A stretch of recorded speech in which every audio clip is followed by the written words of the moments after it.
A friendly face. Oh, you are a sweet, sweet blessing, my dear. You know, I've had nothing but trouble all day. I've been accosted, chased, insulted. Look over there. Do you see that wretched little hive? Oh, it certainly looks that way.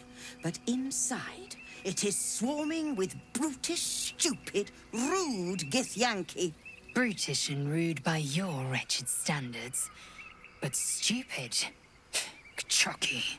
Your charming companion would call it a crèche. But it was built on what remained after the githyanki slaughtered all of the monks. I'd call it a murderous training camp. Acutely observed on both counts. Honestly, I was doing them a favor offering to buy one of their eggs. And how am I repaid? Attacked and run off like some transient. What? No, of course not. I was merely... well... Look, it's just an egg. The Society of Brilliance asked me to acquire one of their roe so they can incubate it and, once it hatches, raise the spawn in their tradition. Please, do enlighten me. What is this tradition? The Society believes a githyanki raised in a peaceful, nurturing environment can overcome its violent nature. I'm sure your friend would agree. A githyanki is as likely to forsake its violent nature as a gnome is to fly.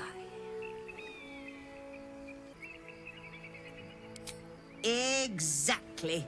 I knew you were a learned soul from the moment I set eyes on you. Perhaps you could help me then. I may not be welcome there, but surely a person with your charm and worldliness could get into the crèche. And once inside, you could simply purloin an egg. Steal one of Gith's own. I will slit your throat for even suggesting it. I'm not talking to you. You'll be well compensated, of course. Just bring me an egg. I should hope so. When adventure calls, I am always thoroughly prepared. Take a look. Now, I believe you have places to be.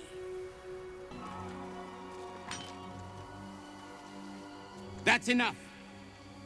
On your feet. Where are you taking us? If this is about that weapon your friend was talking about, we don't have it and we don't know shit about it. Silence! Move! No. No, I'm not going in there. I won't.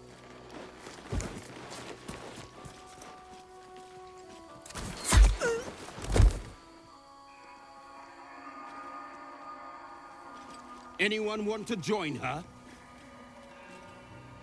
As I thought. Through the doors. Now! The captain is expecting you. Forward, carefully. These cultists have the crèche on high alert.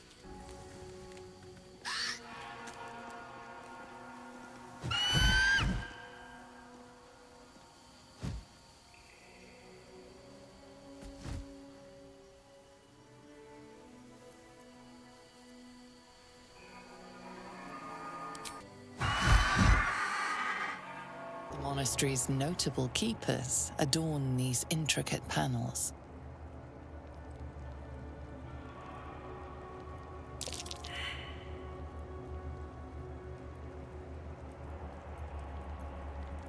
The reconsecration of the monastery, conducted by Dawnmaster Seed.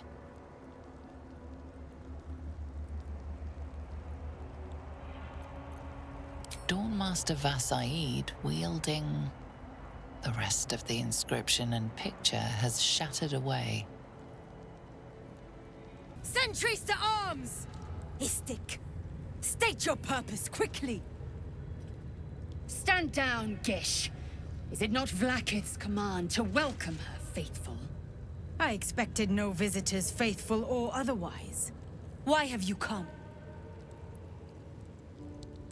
We seek the zaith'isk. Show me the way. You are infected! A gate thrall is something to eradicate, not reason with. The faithful may be purified. This is Vlaakith's protocol. Fine. Let the Gustil carry out your fate. Report to the infirmary at once. And step carefully. Crèche watches you. Stop meddling where you aren't wanted, Istik. I suppose you've never seen a crèche under an Inquisition before, Rastil. You are in luck. What if they don't find the weapon? Do we even know it? An Istik? But you can't be here. I can't be seen with you. That's your cry. Quanirel, the Inquisition have more to worry about than who you talk to in the corridors. Our Queen's eyes and ears. They're her will incarnate, and right now, they're here. See? I told you. Nothing to worry about. She's in her quarters, through those doors. This imposing portrait depicts a powerful githyanki warrior, undeniably regal in her mien. Vlaakith herself. She is both the sun that blinds us and the void that contains us. Praise be. In the corner of the painting is a small symbol you can't quite place. As hard as you rack your brain, the symbol doesn't look like anything you've seen before. This githyanki looks different from the others you've seen here. The way her stark white skin stretches over her sharp features gives her a distinctly otherworldly aspect. Vertical incision from pineal eye to end of notochord. Intestinal coloration consistent with samples 231 to 259. Do you have a question? Or are you just going to stand there gawking? I am a child of Gith, not discarded rat flesh. Am I not due your respect? Perhaps. Perhaps not. Let the Istik with you speak. And I will decide what respect you're owed. Lae'zel, is it? Fine. And be quick. My work is of vital import. We carry Gale tadpoles and have done so for countless days, yet we show no symptoms. We must enter the zaith'isk. You are infected, but showing no signs of cerebral impairment. Fascinating. Either your tadpole is special, or you are. We must find out which. Go to the zaith'isk. I will ensure you are cured. It will relieve you of the specimen lodged in your cerebral cortex. What else? It will be worth it, I assure you. The device is strange, made of taut flesh and pockmarked metal. It waits for something. The zaith'isk. Vlaakith's purity distilled. My duty. My right.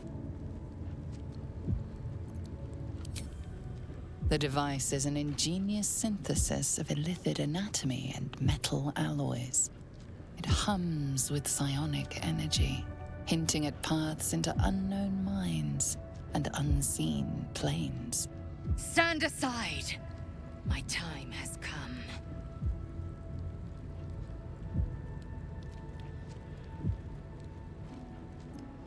Praise Vlaakith. Let it be done. Sit, child. Let the zaith'isk end your suffering.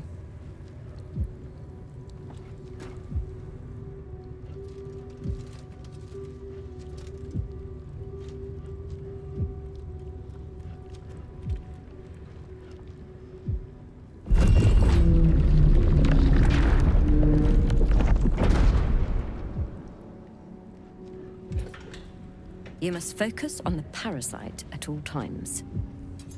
The zaith'isk will do the rest.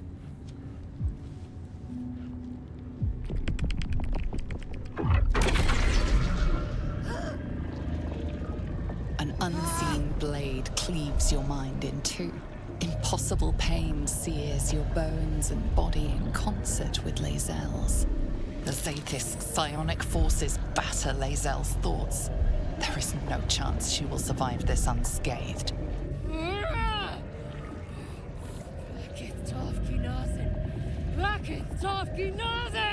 Yes, child. Speak the Vlaakith.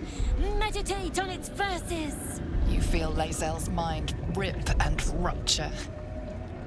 Is this purification? Is this the cure?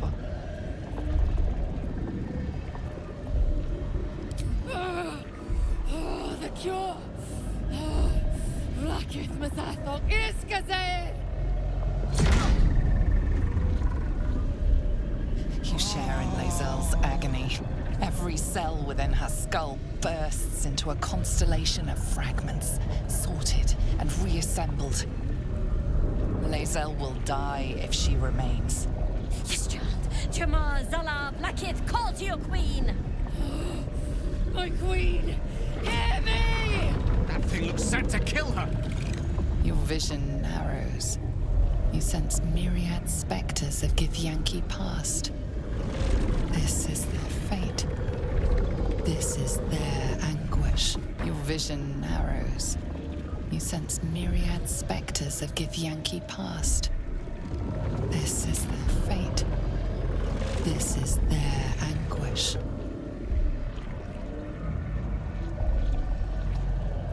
Lae'zel's life is laid bare among those that came before. Her thoughts are turned to silver thread and relayed to the astral sea. The voices of the dead cry out as one. The zaith'isk collects memories from the infected and executes them. It is not for curing. It's for killing.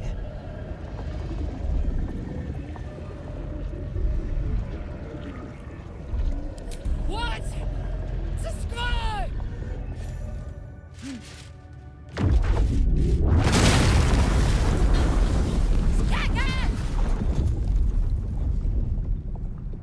What madness is this? The zaith'isk nearly destroyed me! I am Githyanki! I will not be Gale! My life's work gone. And yet she lives. And so does her parasite. There's something in her voice that goes beyond rage. Curiosity, perhaps, or regret. Whatever it is, you cannot identify it. Really? Then all this destruction was a symptom of its power? Incredible. I am disappointed that we could not extract it alive. It would have been an exceptional specimen. In any case, the problem is resolved. Leave me. I must salvage what I can. No! A parasite, brimming with magic. I followed protocol. I kept to my faith. Yet the zaith'isk might have killed me. Someone must have tampered with it. An aberrance I can't begin to comprehend. This zaith'isk is a deviation. It was altered. There is no other explanation. Now hurry. We must go to the Charai and inform him of the zaith'isk's tampering. Istik are permitted to view the birthing pools now. These are strange times. Step carefully while here. Our hatchery is protected by lethal safeguards. I do not wish to pick your remains from them. Most are hatched. Only one remains. Monitored by Voss, the caretaker of our young. You may speak to the Voss if you wish, but stay away from the egg. There will be no second warning. You can tell Ketheric Therazin that my position has not changed. The egg requires more time. Furthermore... Oh. I was not expecting an Istik. What brings you to my hatchery? Failure at the first hurdle of existence. Most caretakers would crush it and be done. Most caretakers would not give the child its fair chance. But I shall. There could be greatness in that shell. You note that the hope in his voice is tinged with weariness. It's the voice of a man who's fought the inevitable for a long time. Not all that arrive late are weak. I created this entire hatchery, despite being the last of my clutch to hatch. They almost drowned me in the hatching pool, if it wasn't for the Voss of my clutch. This one deserves the same chance. You? What do you know about githyanki child rearing? Still, the captain's due for an inspection any day now. And if she sees it here... Tell me, what will you do with it if I entrust it to you? That's what I feared. Still, I'm sure its nature will pervade, even if raised among lesser species. I can no longer ignore that Ketheric Therizin's patience has its limits. Very well. Here, take these. They will aid your approach to the egg. Large green egg with an uneven shell. You can see a vague outline of something within it.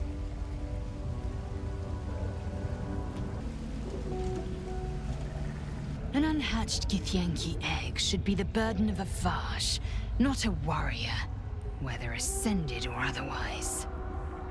And yet, I'm drawn to the warmth of it.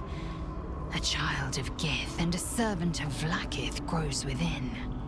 Keep it close. Perhaps in our care, it might yet hatch.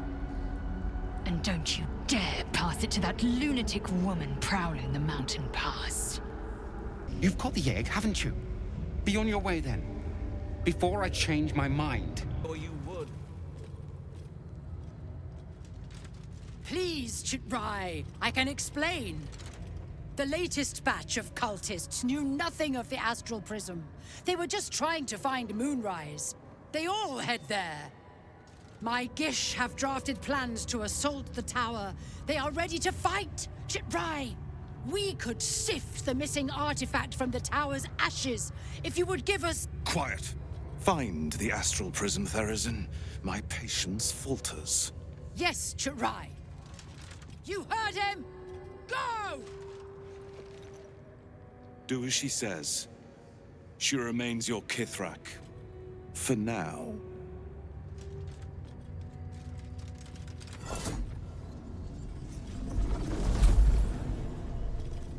An istik in my crèche. You are one of the mercenaries sent to bring the weapon. The istik is with me, honored Ketheric. So noted.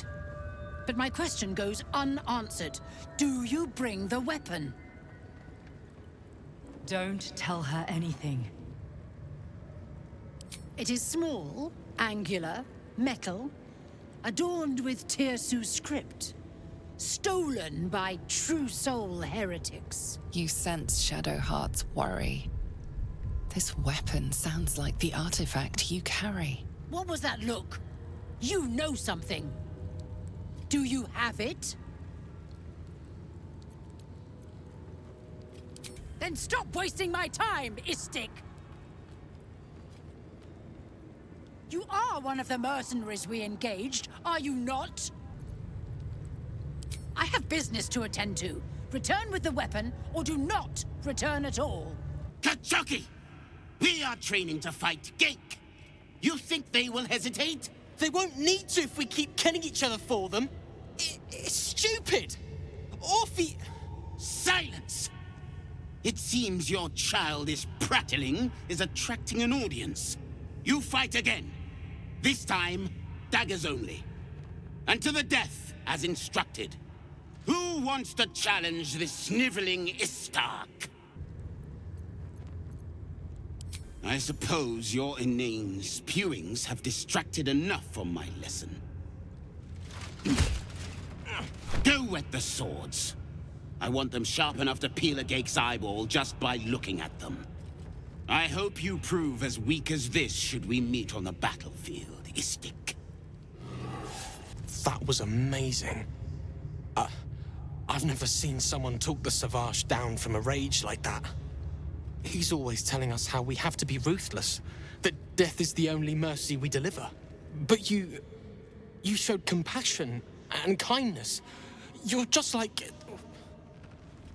Never mind.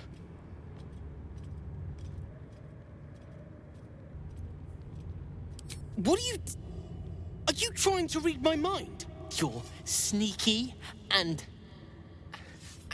horrible, like all the rest of them, aren't you? Leave me alone. What is it? These insufferable interruptions are distracting from my lessons. Our wars are waged against Gale, not bandits and petty thieves. The slightest mistake, the smallest hesitation, and you die. The warrior next to you dies, 100 more behind them. So we ensure that in our ranks, there are no mistakes. I wouldn't expect an Istik to understand. On this plane, inadequacy is expected. Unless you want to be set up as target practice, I suggest you leave, Istik. Ugh, blood, rust, squall. Is there no odious substance not smeared on this delivery? I'd heard this plane was disgusting, but I didn't think it would be like this. Most metals here fold like Istiks, much like Istiks themselves. But if you're so keen to extol their virtues, you can pay accordingly. I presume you are not stupid enough to return empty-handed. So, give me the weapon, now. Then Augustil will study your corpse.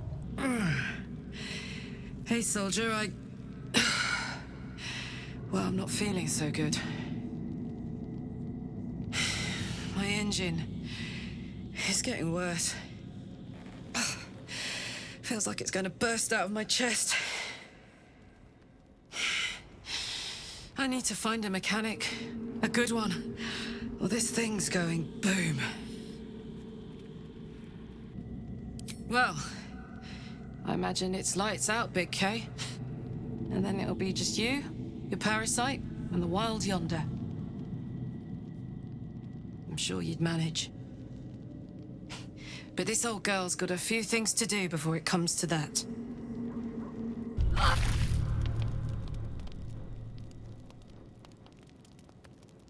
The cub pecks at a crimson splash on his leg.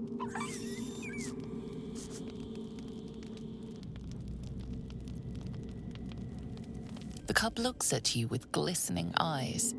With a sad hoot, he holds out his paw, revealing a wound.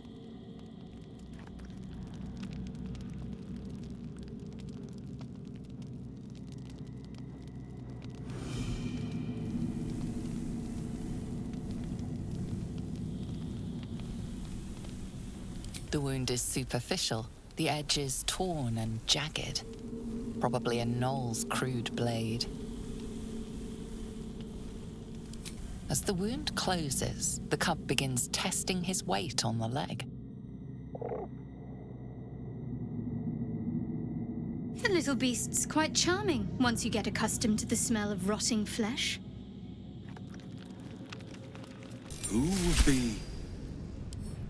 Oh, it is you. Make haste. We have business to conduct. Our esteemed guest. Please approach. We have much to discuss. My Arden spoke of one of our kin that escaped a crashing Gake slave vessel. Right. Vlaakith's justice in flesh. You have accomplished much, child. I am pleased to finally meet you. I heard there is so much goblin blood on your hands that it soaks their children's nightmares. To business. I suspect you plucked something precious from the Gake ship. Something that belongs to us. The weapon. Give it to me. Don't do it. The weapon is how I protect you. Do it. Do not disobey the Inquisitor. What makes you think we are not? We are talking about the grand design, the restoration of the Illithid Empire. There is nothing of greater importance. But the weapon is the solution. I have heard it directly from Queen Vlaakith herself. It is how we will stop the Mind Flayers before they destroy us all. Hand it over. The grand design is what all Gake seek. The restoration of the Illithid Empire, which spanned the entirety of the multiverse. For centuries, their elder brains sought to bring back their dominion. Every plot they hatched, we stopped. But now they are close to succeeding. Never before could they pause ceremorphosis. Never before could they let the infections spread undetected. You saw the thralls gathered on the Gake ship. Imagine that, everywhere. Wants, needs, choice, all would cease to be. Everything rendered unto the Gake. So, the weapon. Please. Don't give it to him. Do not try me. Hand over the artifact or die by my hand.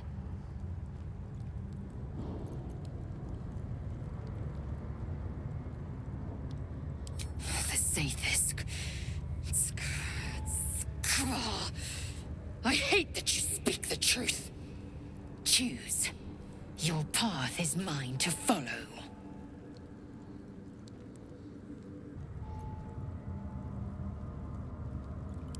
Our fate is forged. Mother Gith, guide us.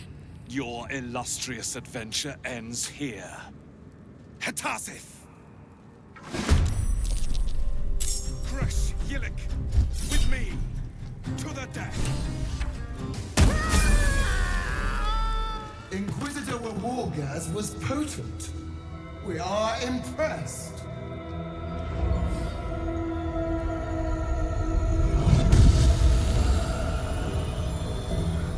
My queen. Skathzai. You are permitted to look upon me. You are invited to kneel. The deathless queen has spoken. You will obey. Who am I?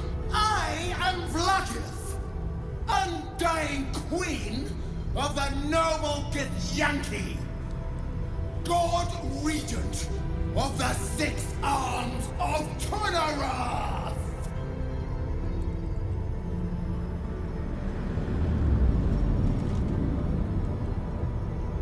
Your choice of allies is most vexing. They do not become you, Lae'zel. Shma Zala Vlaakith. You know me. Arlon of Kalir speaks most highly, as did Alchaya before. You seek purity. I may yet grant it.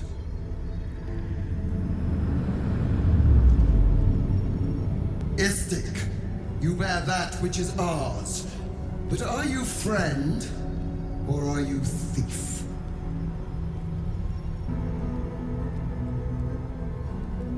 Your utility is proven, but your heroism is yet to be witnessed.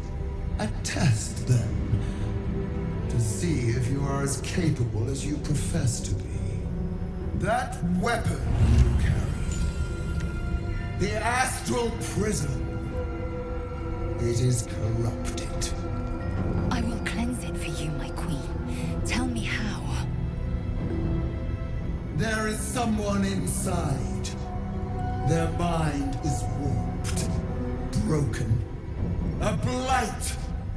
They are an agent of the grand design, sent to sabotage the astral prism. Our last defense against the return of the Illithid Empire. As long as they live, the prism is compromised. Kill them! Do this, and I will cleanse you and your allies. Do this, and ascend! Ascension. My queen. An honor gained. A burden borne. Choose. But know this. The cost of refusal is great. Not merely great, Lae'zel. Eternal. You are being lied to. I will be obeyed! Skva! Do not defy my queen! Autonomy begets consequence. Use this to enter the prism, or deny me. The choice, as ever, is yours. But know this.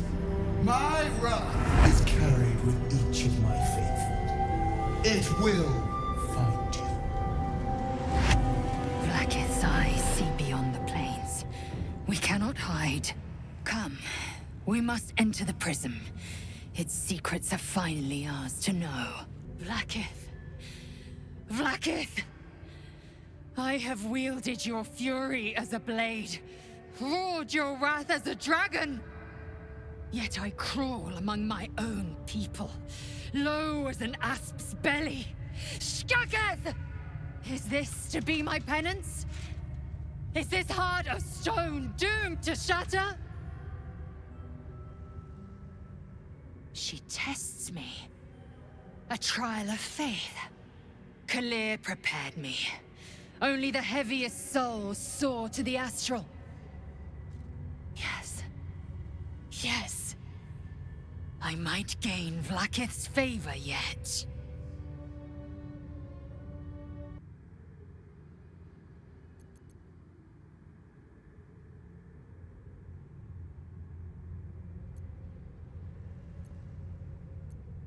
Silence!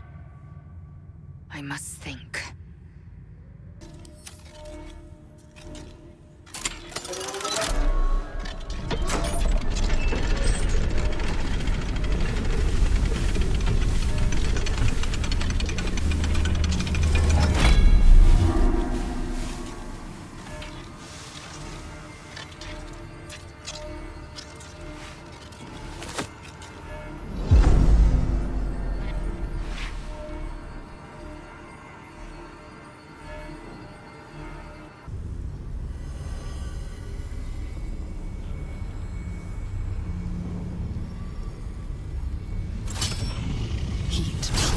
Out of the astral prism as it begins to flower.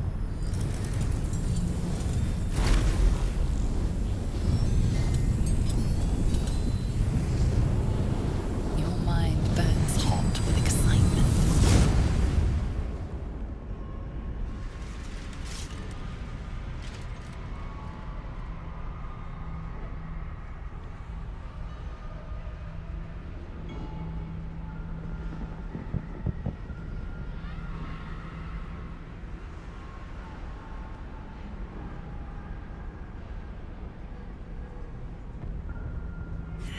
Incredible. Space, unfettered from time. The astral plane. Just as I've dreamt it.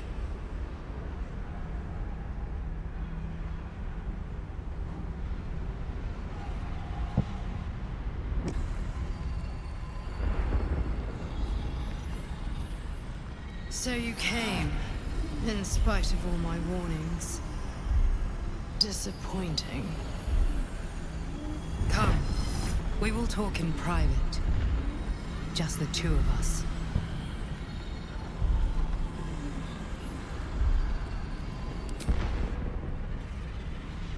I may have made a mistake, trusting you. I told you to stay away from the Githyanki. But you just couldn't help yourself. Could you? Still, refusing a Githyanki queen's orders, that was bold. You are a worthy ally.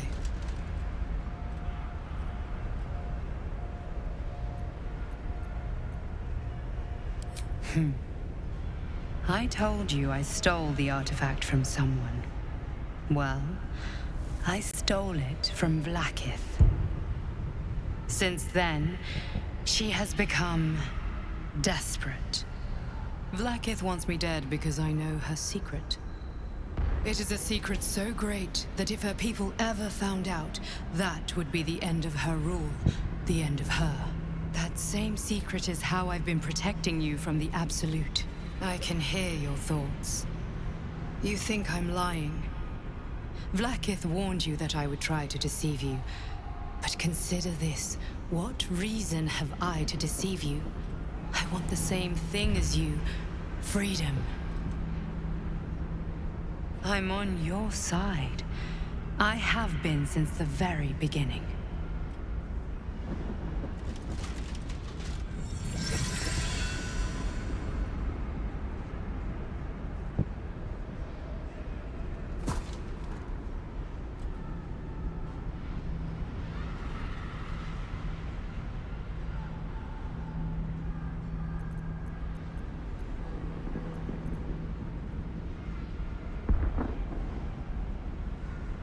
It seems I was right to put my faith in you after all. Thank you. Vlaakith will be furious, to make no mention of your githyanki companion. The Lich Queen fears nothing more than the loss of her empire. The knowledge I have of her deception will bring that about.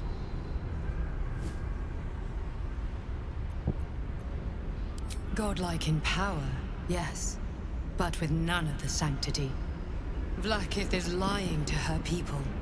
She pretends to know how Gith destroyed the Mind Flayer Empire. In truth, she knows nothing. If the Illithid Empire were ever to return, she would be incapable of stopping them. And if her people found out about her impotence, there would be mutiny, revolution, the end of her rule.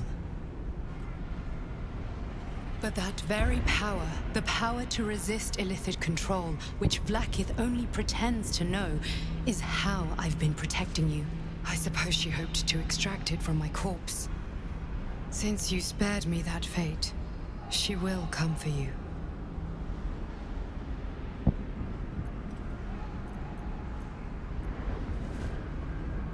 As do I. I have delayed long enough. The next attack is overdue, and I can't risk you being caught in the middle of it. I need you out there, searching for the Absolute. You were on the right path, to Moonrise Towers. Return to it. I hope you are ready to face Vlaakith's wrath. The entire crèche stands ready to kill you in her name. Good luck. Speak. Have you killed my queen's enemy? Vlaakith does not lie to her faithful. Open your mind. Show me. Your mind tingles. Lae'zel seeks entrance.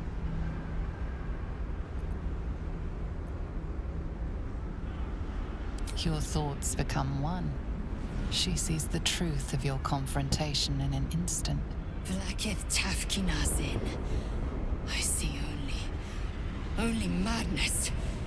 Vlaakith bears the full might of Tunarath's arms, and the covenant of the Great Mother Gith. Skvar! We are leaving this place, now! Have you given any more thought to the retrieval of that githyanki egg? To settle a debate, nature or nurture? The Society of Brilliance believes that it's possible to raise a githyanki to be good. An awful proposition that must be disproven once and for all. My, how fortuitous! Jolly good show cracking through that crèche. They had it guarded up to the gizzard. Our reward is most assuredly in order. You've proven an exceptionally efficient friend today. I hope we can work together again. That was a githyanki egg. not some arcane curiosity for pawning off on shady scholars. Who knows what atrocities will be inflicted upon it? Life still pulses inside it. The air could nurture a great future Ketheric, a winner of wars, and you chucked it to the first bidder. You can still take it back by force. You've spilled your share of blood. What's a little more, if it means proving you haven't fully lost your failing senses? Who there, wanderer? Stay thy course a moment to indulge an old man. Elminster? The very same, Gale. And a fair bit miffed he is, too, finding himself forced to expose his best pair of boots to so many miles of country road on your behalf. Meet Elminster Ormar. A good friend of mine, but rather more significantly, he's the most famed and respected wizard in the realms. Am I, indeed? Most famed and respected errand boy, more like. I was bid and spare neither time nor my own self to find you. She sent me, Gale. You know of whom I speak. But why? Out with it, Elminster. Please. Young man, has your sojourn away from Waterdeep washed away your decorum as well as your patience? Nigh a 10-day I've gone without honest fare, worthy of the name. Drank naught, but what the sky entitled my thirst. Why, some bread, cheese, and a cup of wine would appear unto me a feast. Surely you would begrudge me a mite of rest and repast before I get out with it? And a great kindness that would be. See, Gale, even in these barren parts, the art of hospitality begets inspired new works, if only one keeps up the practice. Oh, for the love of... This way, then? To your camp. Oh, don't dawdle now, lad. You're the one who's in such a frightful hurry. Oh, nigh on 13 centuries old and he still thinks with his stomach. We'd best follow and see if he's more disposed to speak plainly once it's stopped its grumbling. A wise choice. Better to indulge your curiosity than Elminster's appetite. Yes, what a delightful wedge of old Arthurian that was. Doesn't do to parley on an empty stomach, you know. Makes one's words frivolous when they should be grave. Plenty to digest, after all. A good deal to stew over, if you will. Words ladled with import should be savored so as to better absorb their meaning. Wouldn't you agree? Elminster! Right. You see,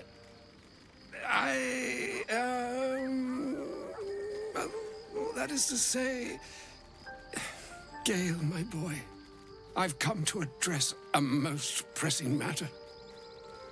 I'll speak as plainly as I can, forswearing the accustomed frills that decorate my speech. I'm here on behalf of Mistra. The message and the charge I bring you are hers. The long-awaited question. Now, if you please, Elminster, for the too long-awaited answer. You know where you went wrong, Gale. No, we needn't dwell on that here and now.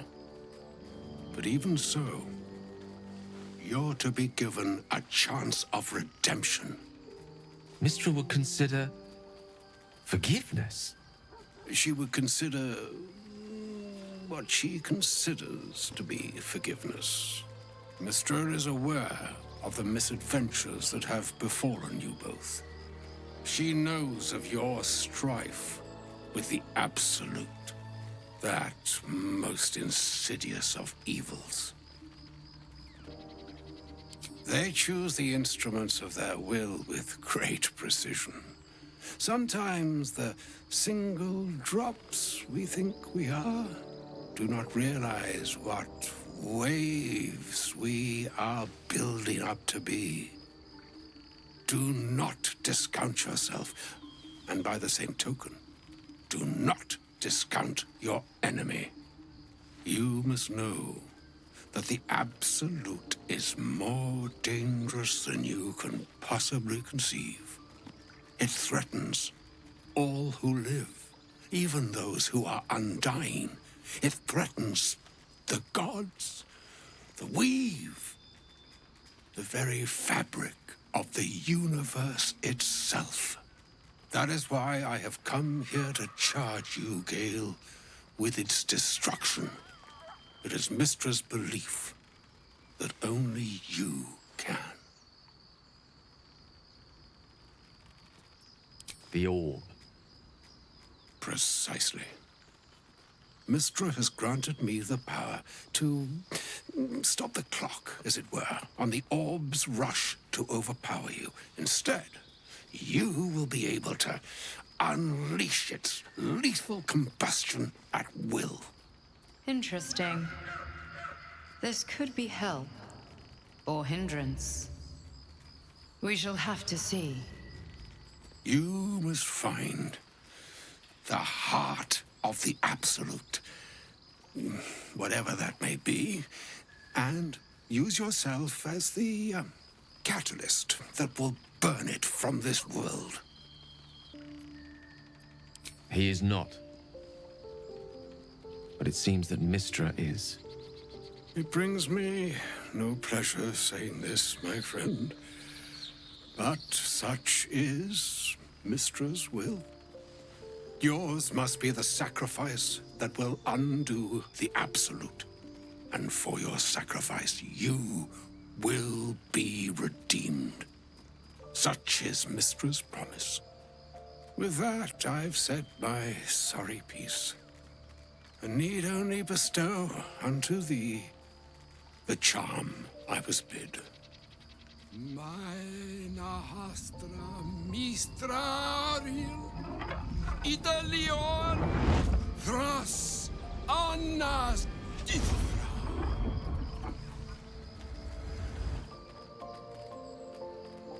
It is done. Both charge and charm have been committed into your care. To you, I commit into care Gale himself. I count on you to shepherd him well on this strangest of journeys. Or some other fortune altogether. Like moons make swell and wane the nescient seas, so too the sky-strewn gods ordain the tidal fates of mortal days. And yet, an ocean born in lonely hours, come ebb, come flow, come all that is beyond the breadth of our dominion. Be a moon unto yourself. Even the waves of fate can break upon the shores of will. Farewell, my friend. Farewell, Elminster.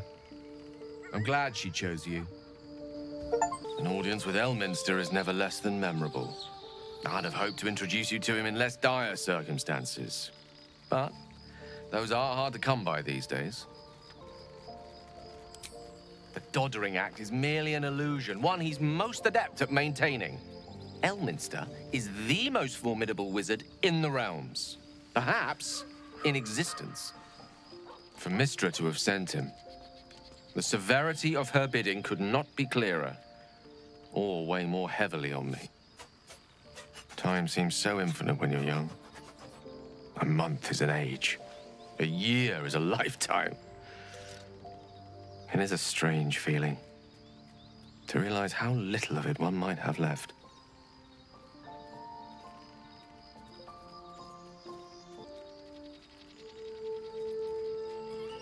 Of course, we offer the clearest solution to our problem. All I have to do is find the right place and time, close my eyes, and let go.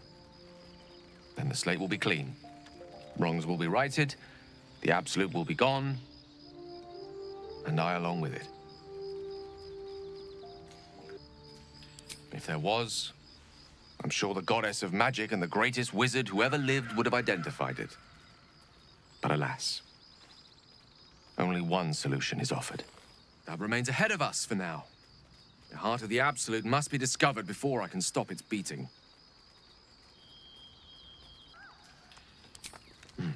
Then I suppose there is nothing more to be done but find the heart of the Absolute and stop its beating. I can't believe Mistress demanding Gale sacrifice himself to destroy the Absolute. It's just a waste of a perfectly good cult that we could be controlling. And a waste of a perfectly good Gale, I suppose. Welcome to the League of the Lone Eye, my friend. Not to minimize the pain of Volo's poking and prodding, but I promise, you'll be used to the prosthesis in no time. Besides, I find it gives one an air of mystique. No one's more intriguing than a man with one eye. He brings to mind a story. The Devil with the Silver Tongue. An old fairy tale my father read to me.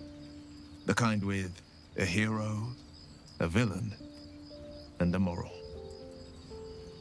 A farmer made a deal with the devil, so the story goes. In exchange for the farmer's dearest fruit, the devil granted him a bottomless coin purse. The farmer's dearest fruit, naturally, was no apple nor peach, but his beloved daughter. We can learn a lot from fairy tales, don't you think? Refuse him, no matter how tempting the offer, no matter how delicious the feast he lays out for you. The cost will be too great. That's because you still have hope. But when he becomes your last hope, remember this. He'll require of you only what you're least ready to part with, and then require more still. You might think you'd give up anything for a cure, but the devil won't take just anything. He'll take everything.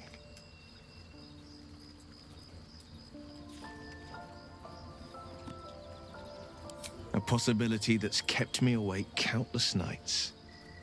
But I don't have a clue where to start, other than play her games and play by the rules. That's the only language devils listen to. We can have all for it, but it won't so much as chip one of her nailed claws. She'll escape to the Hells, and if we succeeded, my life would be taken in exchange. My contract is very clear. I can bring Mizora no harm. She'll have to let me out of my pact willingly. The only way out is if I can out-bargain her. We're standing here with nothing but the clothes on our backs and the worms in our heads.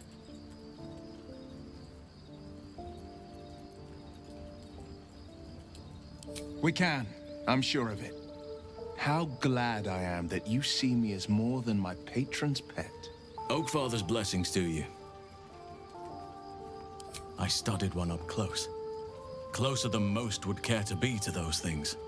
A drow attacked me and I defended myself. Afterwards, I was able to examine the tadpole that emerged. Hideous, but fascinating. Like nothing else in nature, I'm glad to say. Those illithid creatures threaten the natural order. It's my duty to do what I can to stop them. There's also the Shadow Curse. It's an affront and must be cleansed. I helped overthrow Ketheric, Thorm, and his Dark Justiciars years ago, but I failed to prevent him from unleashing darkness across the region before he was defeated. If I can join you and get close to Moonrise, perhaps I can lift this curse, just as you find a cure for your infection. Well, there's hardly anyone left to share the responsibility with. Few who witnessed the fall of Moonrise still draw breath. What Ketheric Thorm unleashed is not something that nature can undo by itself. I must do what I can. I studied the Shadow Curse for years, but to truly understand it and stop it, I must reach its source. Perhaps But we'll need to get closer before I can put my theory into practice. Put it from your mind for now. Once we near the curse, then there will be more to be said.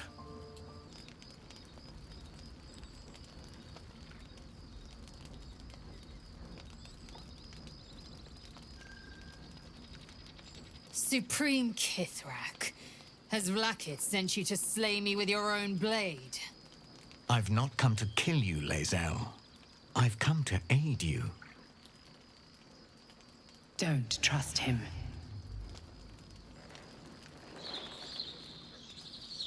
Skakek Kier Gith Shabeleth.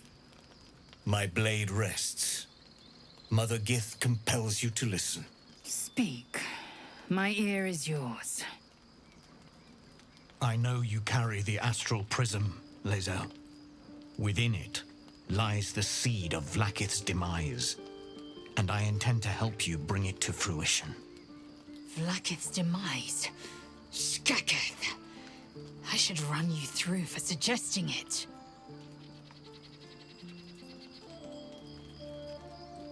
If they have not said, they must have good reason, and I won't be the one to betray them.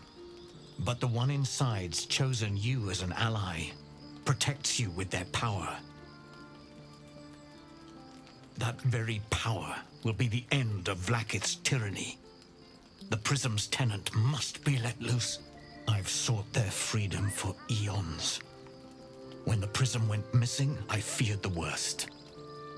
Instead, you've granted the opportunity I've so long awaited. All that remains is the key that unchains them. And I've found someone who I believe can provide it. Bring the prism to Baldur's Gate. I'll be waiting in a taproom called Shares's Caress. That is where we decide the fate of my people. Lae'zel, together we will break our chains and be Vlaakith's slaves no longer. I am no slave, just still Ketheric. The Undying Queen is my freedom. It is she who will purify me, and she who will ascend me.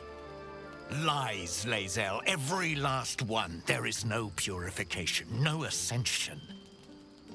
The zaith'isk does not purify, it extracts memory and kills the infected. Nor does the Lich Queen glorify the ascended. She feeds on most all of them to grow her power and pursue godhood. Madness! You flood me with this heresy. I will hear no more of it.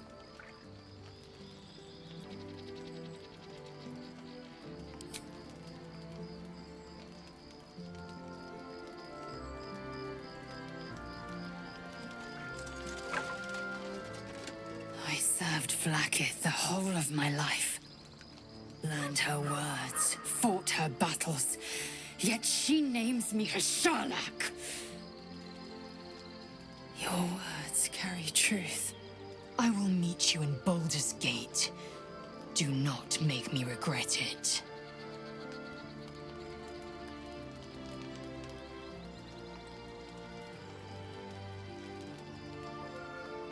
Lae'zel, I see Talakma Gear in you, sister in freedom. Together we will be our people's light. Take this. It is a Quanith, a psionic detector. The Queen's warriors hunt you. The Quanith will sound you out when you come near their portals. Hear its cry and prepare for battle, or slip away. I should go. Vlaakith's gaze pierces the seas and skies. She believes me loyal, and I can't afford her mistrust.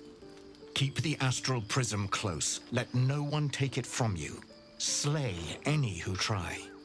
Now to Baldur's Gate. I'll be waiting, Lae'zel.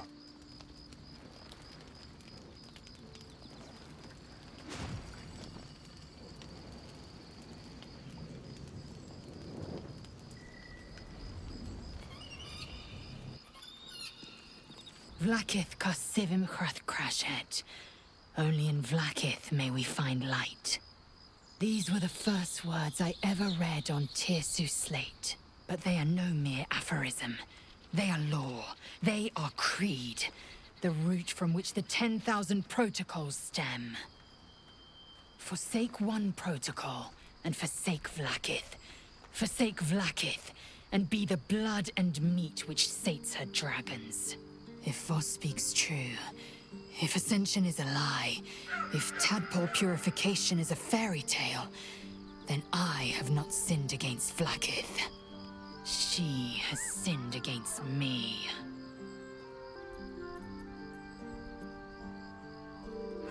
I'd never thought Vlaakith a tyrant, or me as a vassal. She was the source of my might, and I the envoy of her will. A warrior, a champion, a destroyer.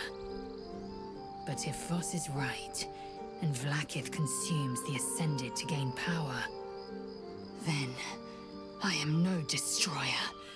I am mere livestock, bred to be harvested and devoured. Every githyanki is a slave with a singular purpose. Not to cull the Gale, not to prevent their grand design, but to raise Vlaakith to true godhood.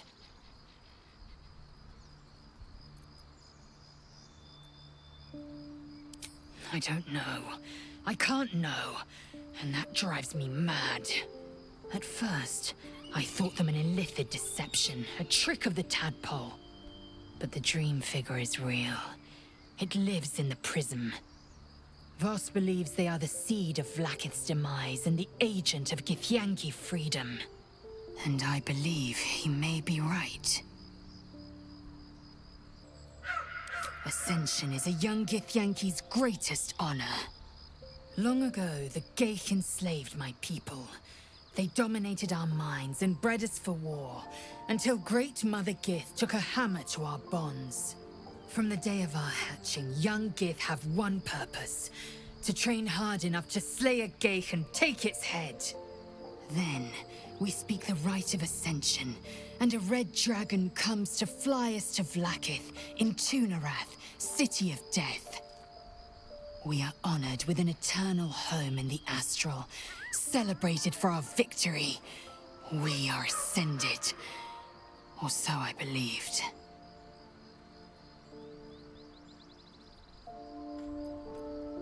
Then, when the Kethraki come for me, and come they will, I will submit to their blades. They would feed me to their dragons, and I would deserve no better. Yes, I'd like time to think. We'll meet Kithrak Voss at Sheres's Caress in Baldur's Gate. Until then, be vigilant. Vlaakith's eyes are upon us.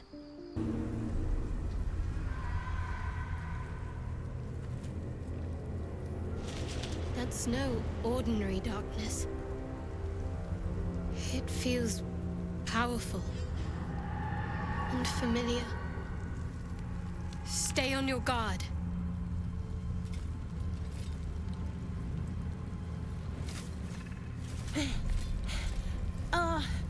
Are you the true soul?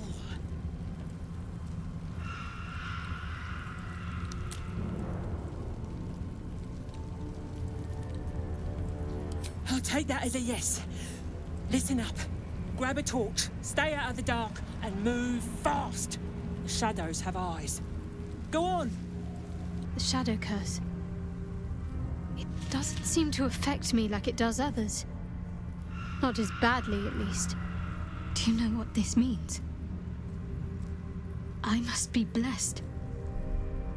Lady Shah is protecting me where others are left to face her wrath. She loves me. She must do.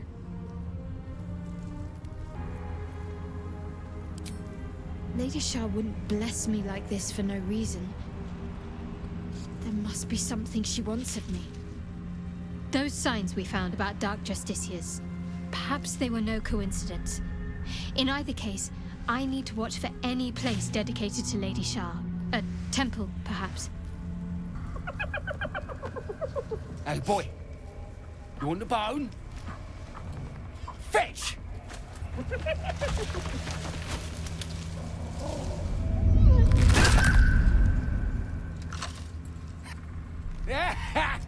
He said see that blighter go? Swallowed whole by the shadow curse. Bet it was pure tasty.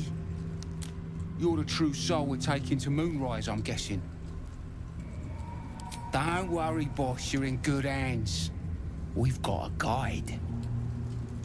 Talk to Kansif inside. He'll run through it. True soul. An honor. Did you bring the lyre? We were told to expect a true soul. That Night Warden Minthara would send someone with her lyre to summon a guide through the darkness. I admit, I'm surprised a true soul does not know this. Where are you headed, exactly?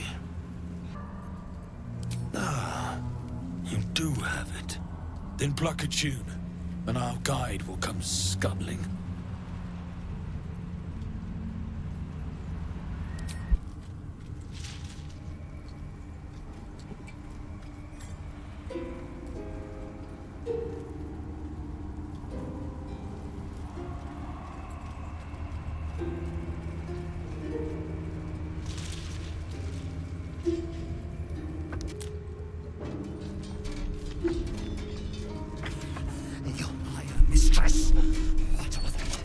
To it!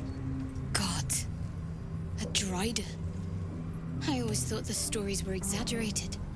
Greetings, in the Absolute's name. You have been charged with guiding us. New flesh for you, my queen. But who are they? Best introduce yourself. Perhaps you'll listen to a true soul. And you... what are you? Apart from a torturer of liars. More faithful of the Absolute. They need a guide to the tower, same as us. Your minds connect, and you hear a whispered voice. The Absolute. Or just the echoes of his fractured mind reverberating in the dark.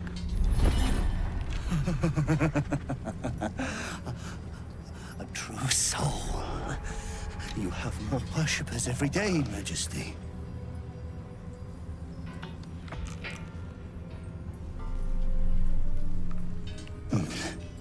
Yes.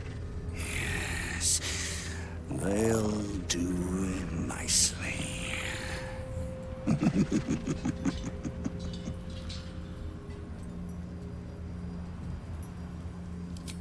We have our queen's favor. She speaks to us, protects us, graces us with her blessing. And her magic lamp. And they are jealous of your gift, Majesty. But you gave it to us, and we always keep it close. No! Our queen gave it to us. If they wish to walk through the darkness alone, they are welcome to. Good. Now, are we ready to depart? Things best avoided. Shadows lurking in shadows. Now, will they follow or stay?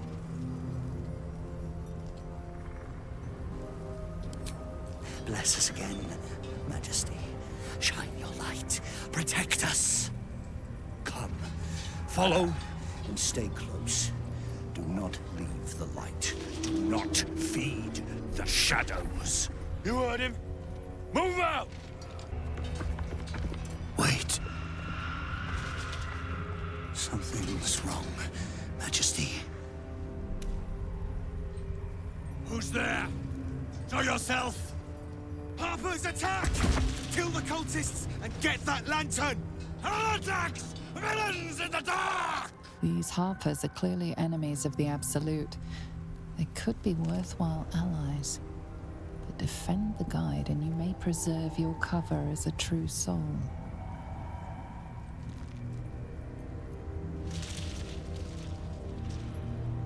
What are they doing? We thought they were true souls! Traitors! Heathens! You. Don't move a goddamn muscle. Talk. Why in the hells would a cultist turn on his kind?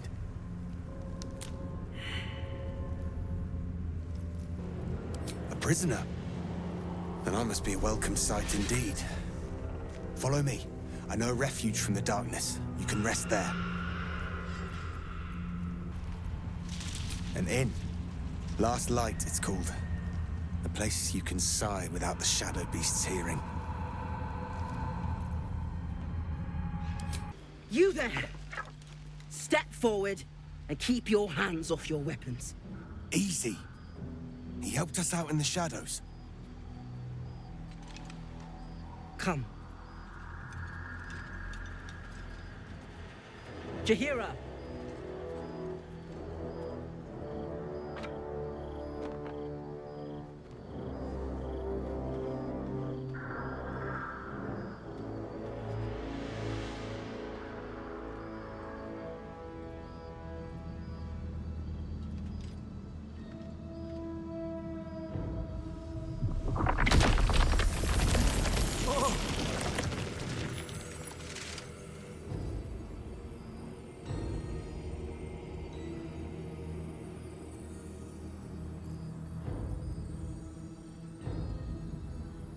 I assure you it is.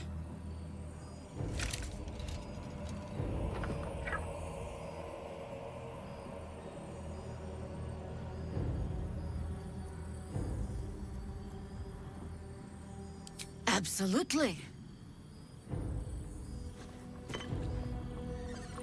This is why we're here, you see. It is a curious creature that hides all manner of secrets. But if there's one thing that we know,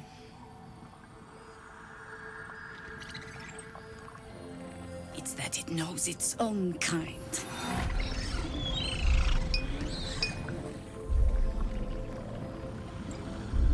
You should never have come here, true soul.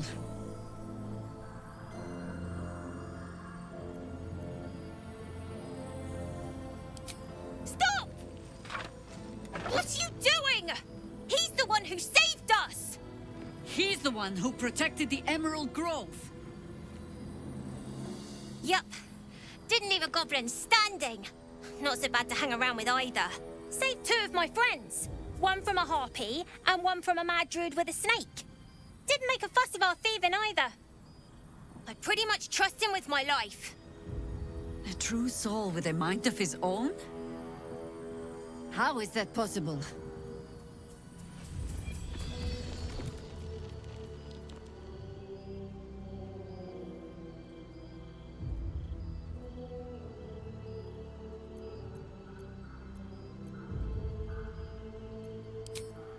Enlighten me. Now.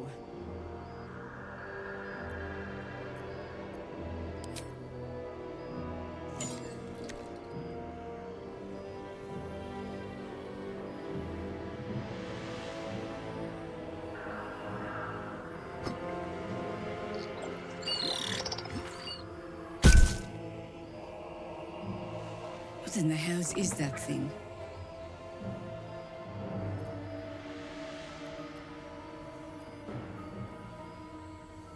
Congratulations. You've earned yourself the benefit of the doubt. Hear me, Harpers. All clear. At ease. I'll not pretend to understand what that artifact is. But I'm old and wise enough to recognize a sliver of hope when it crawls out of the dark. Tell me, why have you come here?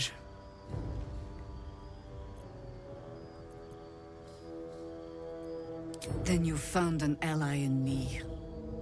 For that is precisely why I am here. There's food in the inn over there. Beds too if you require rest. Aloe oil in the cupboard, in case the vines gave you a rash. Settle in.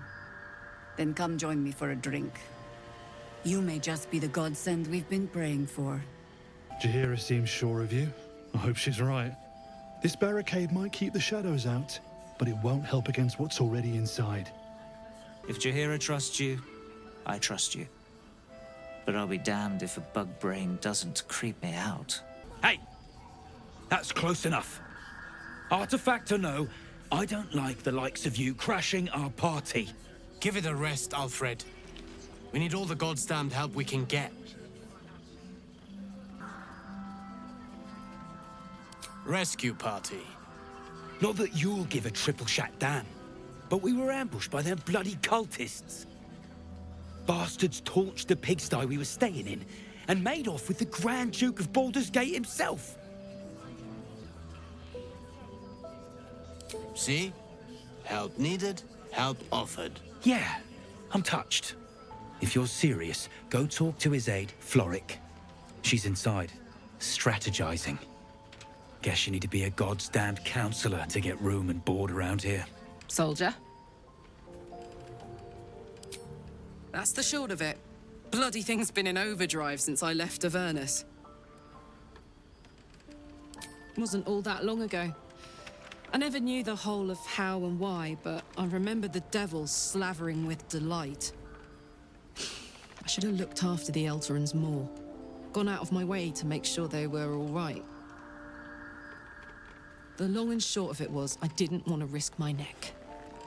I let them get on with the nightmare, same as I had to. But Avernus is no place for decent folk. I'm glad they got out. So glad.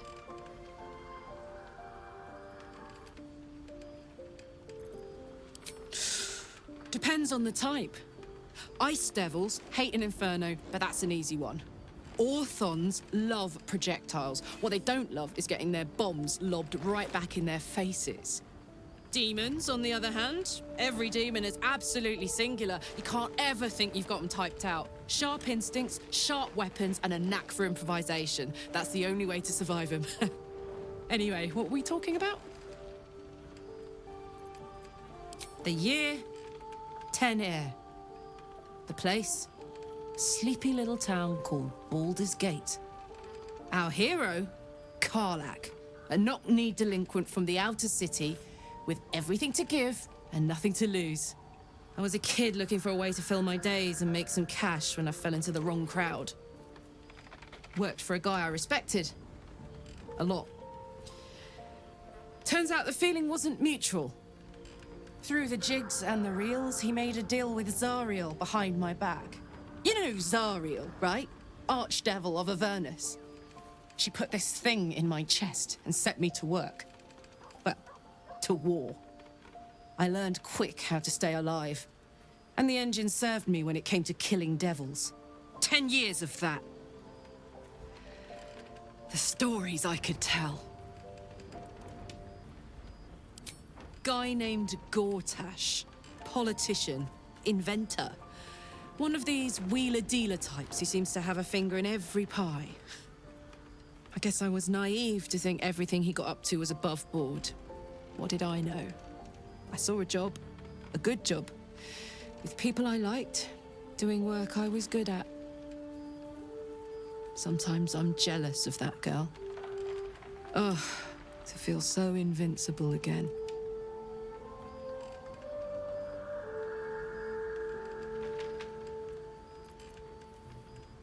Gives me energy. Power. But you've seen it in action. Very hard to control. If I'm excited at all, angry, nervous, delighted, enticed, I burn hot. Hot enough to burn anyone who gets close.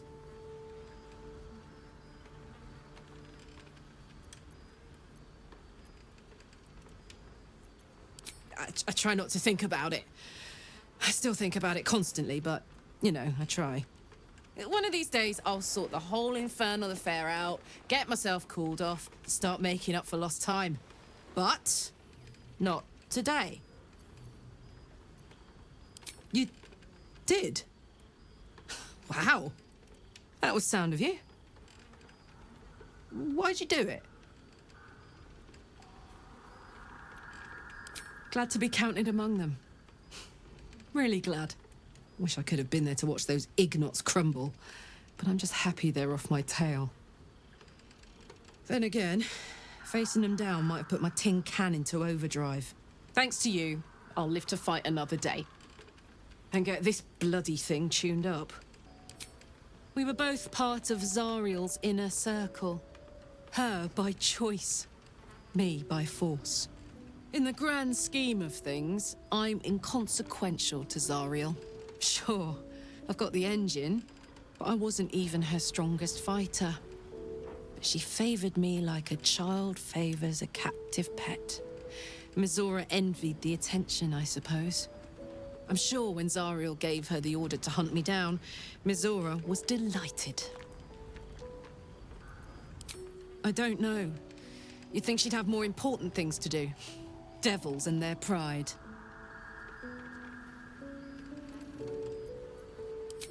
No kidding. The fighting, the chaos, the betrayal. It had the makings of a good stage show, but I did not want to be one of the players. Oh my god, soldier. That's Jaheira. The Jaheira.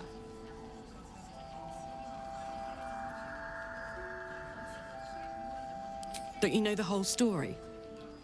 Years ago, over a century, Jaheira was part of a group that saved Baldur's Gate from Saravok, a Baal sport trying to plunge the city into war. My mum used to tell us stories about them. The legends who protected the city from evil. She said Jaheira was a powerful druid. Adamant. Tough. I've told myself those stories 1,000 times since.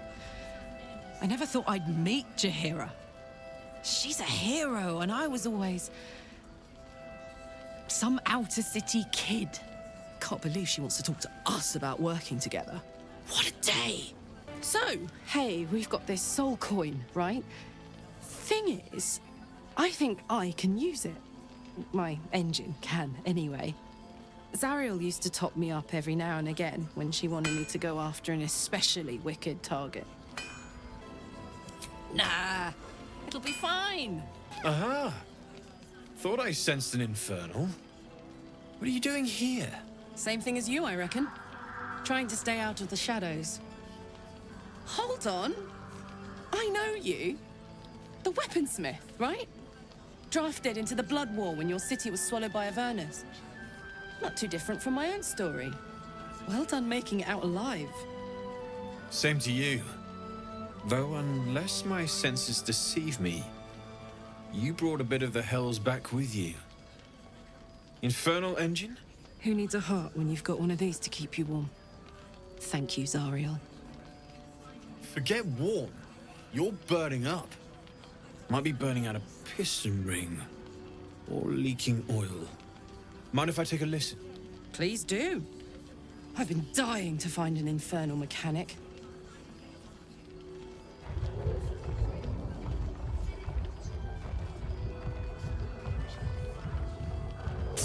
Now that's hot. Too hot. I think I could sort you out. But I need some infernal iron and a lot of luck. Hey, soldier. We've got some infernal iron already. Let's give it to him, eh?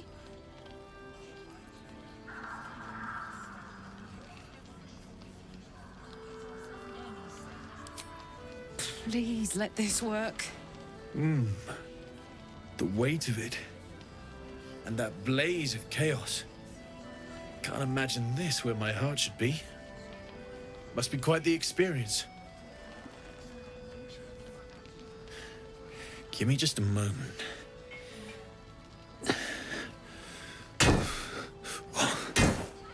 And I think...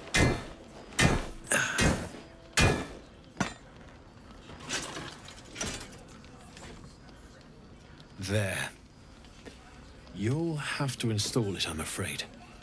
I don't think there are thick enough gloves in all the realms to protect from that kind of heat.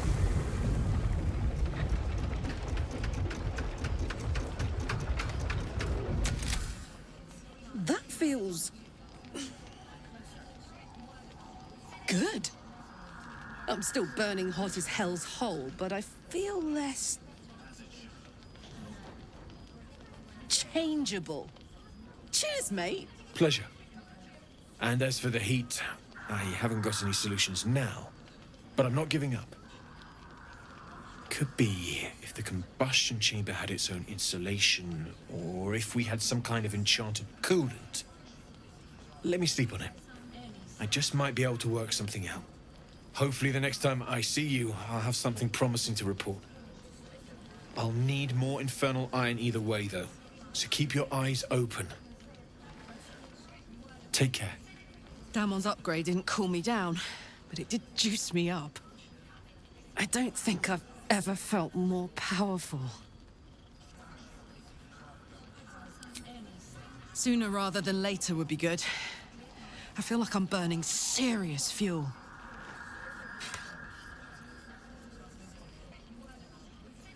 Oh, fuck yes. I'm ready to burn all night. Speaking of, I could eat a giant badger. Is it almost time for dinner? Welcome to our humble... Wait, are you Karlach? A lot of us were in Avernus. We saw you fighting. You were so good. Well, yeah, I guess I was. I mean, you should avoid fighting for devils if you can. But if you can't, it helps to have a good right hook. I saw you lay out a Moor demon in 2 hits. Bam! Bam! We were all like, whoa! How'd you learn to fight like that? Had to. Life didn't pull any punches. It was up to me to learn to take a hit and deal one back. I've been tossed around a lot too. I want to learn how to fight back too. From the look of things, you've got your wits about you. A clever mind and a bit of style will take you a long way. Fight with those, and you may find you never need to use your fists at all. In that case, want to buy a lucky ring I found? Ah! Nice try, Shorty. Keep it up, though, and you'll be scamming with the greats in no time. It is, isn't it? Hope he makes it out of this mess with his wits in one piece. I'd like to see him set up in a proper home in the city. Every kid deserves that. Please, be welcome. Have a drink. Oh, my gods! To your very good health.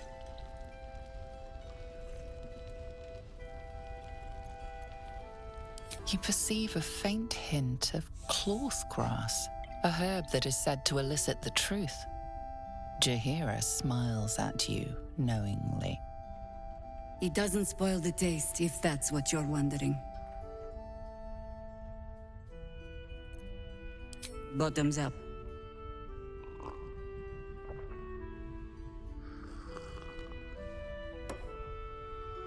Well over a century old, and yet it hasn't lost a hint of flavor. Still not quite so sure about you, though. People tend to lose more than just flavor when illithids get their hands on them. I speak from experience. There's an air about you. Something alien. Answer me true and do not lie. The parasite is changing you, isn't it?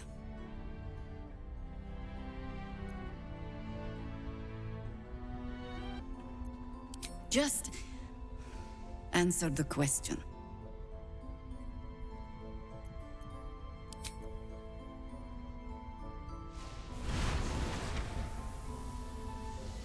Look around you. Good men, good women. Stranded here, 2 feet in the grave. If we're to survive, I have no choice but to trust you. Can I?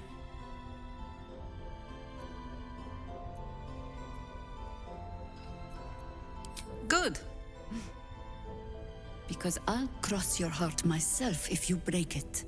I have every reason to be cautious. I've traced people like you. People with parasites in their brains. All the way here from Baldur's Gate. The cult of the Absolute is spreading through the city. Quietly, quickly, and with unsettling deliberation. We tracked them to this ancient village, only to be faced with a man we killed and buried over a century ago.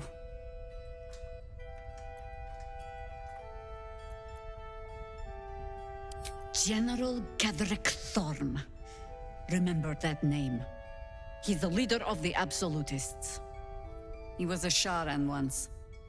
Took to building an army of dark justiciars beneath this very village. Alongside the local druids, we made it our business to see him deposed, dead and buried. But he's returned. Not only does General Ketheric Thorm live again, it seems he is no longer mortal. He has become, in fact, invincible. We met him on the road here, commanding an army of the Absolute, intent on destroying Baldur's Gate. I put an arrow through his eye myself, only to watch him pluck it out like a splinter. He healed right in front of me and chased us into the shadows. Things looked hopeless, but experience has taught me that no matter how bleak things look, there's always hope. You are that hope.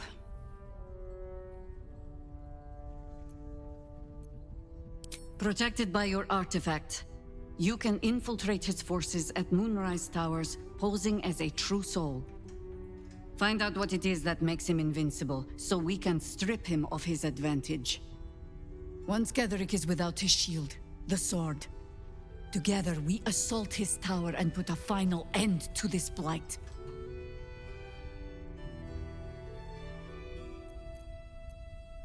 Without a cure for your infection, your days are numbered too. Yet you selflessly offer to spend them fighting alongside us. I like you. I promise I will do everything I can to make sure you survive this. Any cure starts with understanding the disease. Whatever magic Ketheric's using to control these tadpoles, it must be at Moonrise. Until then, we keep drinking wine when we meet. Before you go, there's somebody else you should meet. You're not our only secret weapon. Isobel, a faithful cleric of Selûne, and a light in the darkness. She cast the moon shield around the inn. It's the only reason we're still alive. She's upstairs in her chambers. Tell her I sent you, and she'll see you through the shadows safely. I'm sure it's very fine. But lanterns have a tricky habit of going out when you need them. Let's not spurn what few gifts the gods choose to give us, hmm? Thought you'd be 10 yards tall the way Zevlor spoke of you. Cerys, Scout. Seems we missed one another at the Grove, but the others told me how you helped us. A pity. You pulled them from one death trap, only for me to land them in this one. Gone. And more than half the others with him. We were ambushed, out in the cursed lands. Cultists of this Absolute. Zevlor froze. Begged us to surrender. But they were toying with us. Making examples. And we'd had enough of taking it. Those of us who cut free just kept running till we found this place. The others... maybe the cult got them. Maybe the curse.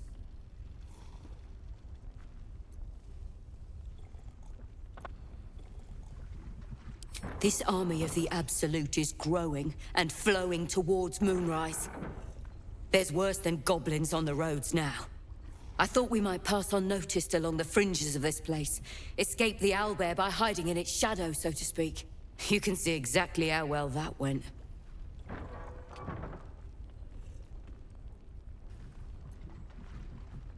Aye, I did. Maybe you'd have been the one to save us, if you'd been there. Or maybe you'd be missing, along with the rest. You're all right, thank goodness. I was worried they'd got you too. I keep replaying it. Over and over in my head. They lined us up like dogs. Asherak was with the kids, telling them it was going to be all right. Maybe that's why they picked him. Told him to kneel. They took his eyes first. Then his tongue.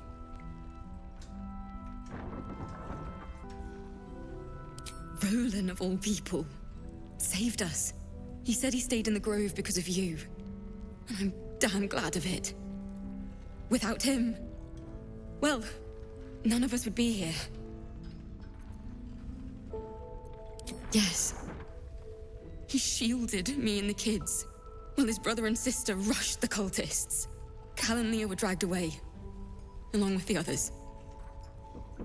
Roland isn't taking it so well. None of us are, to be honest. How do you do it? How do you keep going?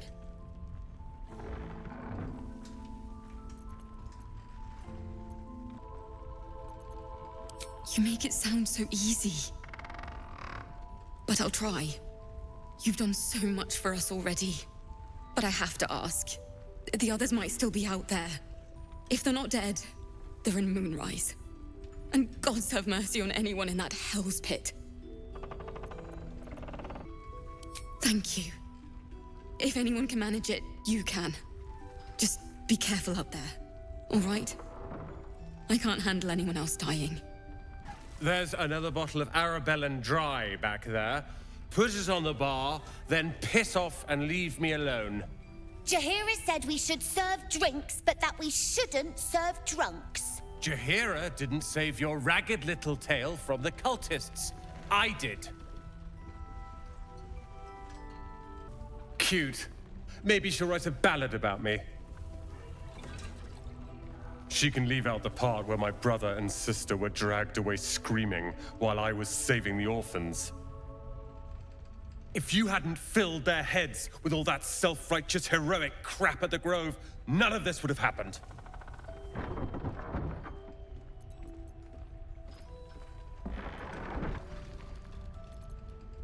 Dead for all I know. Or in the cult's tower with the others who were taken. They're my responsibility. You go save the world. Or your own arse. Or whatever it is you do. I'll fix this. Your move, Maul. You trapped me? I didn't even want to take this one. Kalimshan rules, dear. The first piece touched is the first piece moved. That's garbage! No matter where the night goes, I'm gonna lose it! Then make the sacrifice useful. Guard your Mistra, or come for my Cyric. What's going on here? Look who made it! For once, I saved your butt out there, didn't I? We're square now, Chief. Say, do you play lance ball by any chance? It's my first time playing. Always laid a fine trap for you, Mole. It looks to me like his Cyric could be dethroned.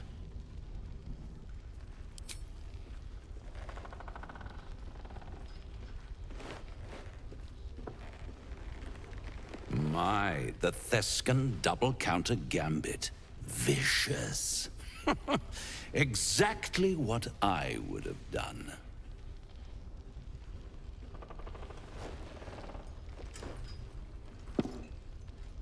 How's that for Kalimshan rules? Brava. Lovely work. I see I was right to make you the offer I did. You will consider it, won't you?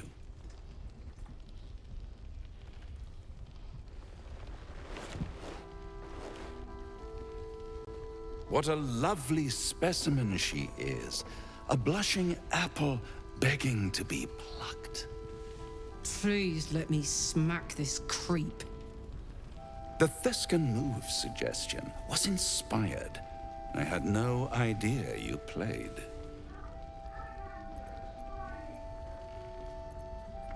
Don't I? Indeed. But don't you worry about Moll. It goes without saying she still has the unconditional freedom to choose the only option she has left. Besides, I do enjoy being in this neighborhood again. It has such a rich history of abject tragedy. And tragedy, my friend, well, there's my bread and bloody butter.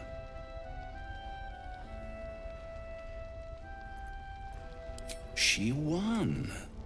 She has a taste for it now.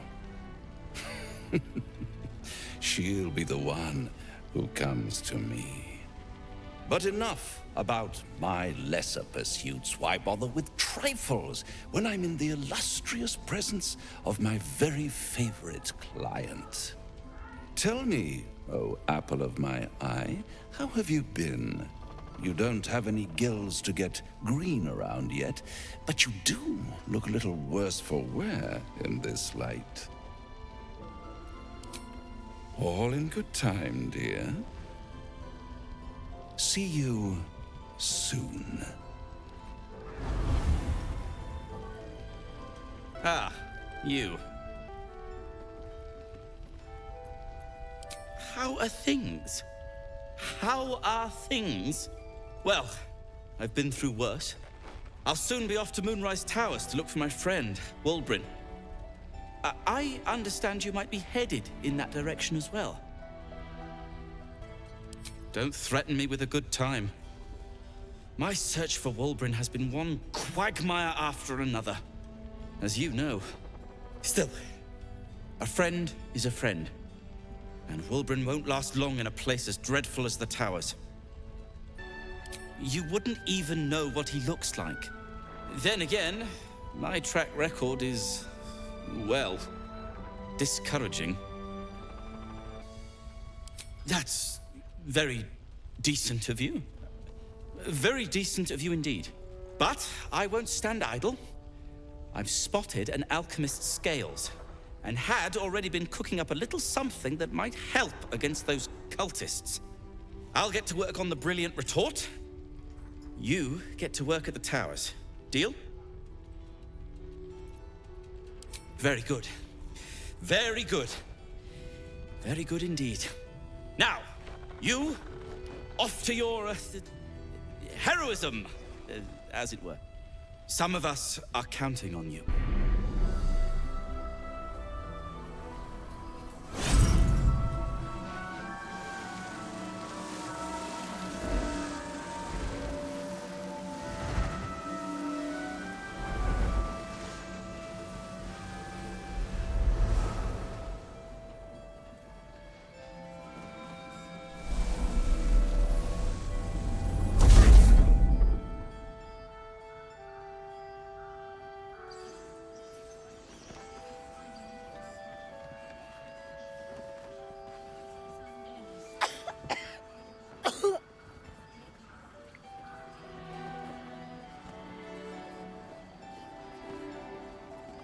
I didn't realize I had an audience. The true soul who's going to save us all. I'm Isabel. Pleased to meet you.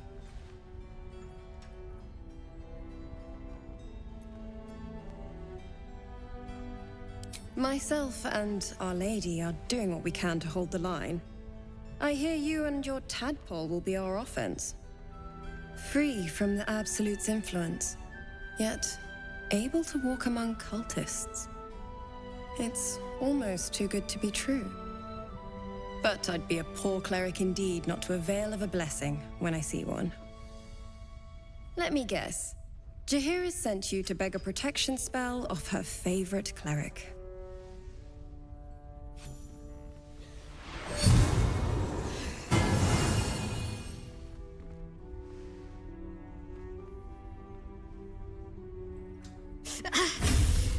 It hurts. Perfect. It'll make you immune to the lesser effects of the Shadow Curse, which will get you closer to the towers. But there are places it won't help. Places where the curse is darker, stronger. The cultists are able to traverse even the deepest shadows, though. I don't know how. The Harpers are trying to figure it out. Selûnite magic. Dark Lady, forgive me. Good nose. Like a nasty little terrier.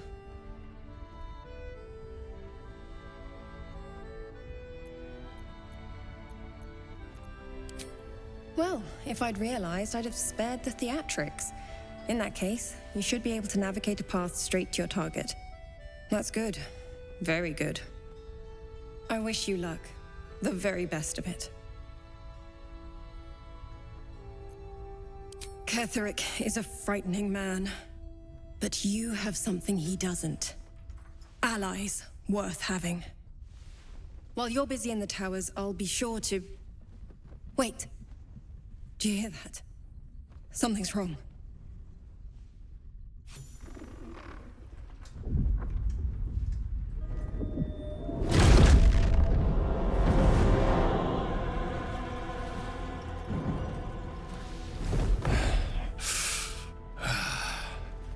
Hello, Isabel. Marcus, is that you? What's happened to you? I've been blessed. You can be too. Come with me, and you can hear all about it from Ketheric himself.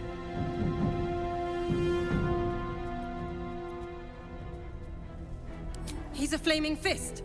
Or was. Came with the others when we created this haven.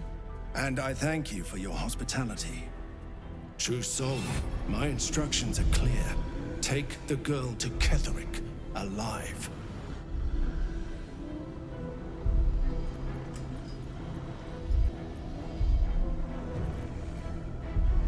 A haunting face swims into your mind's eye, its instructions vivid in your mind.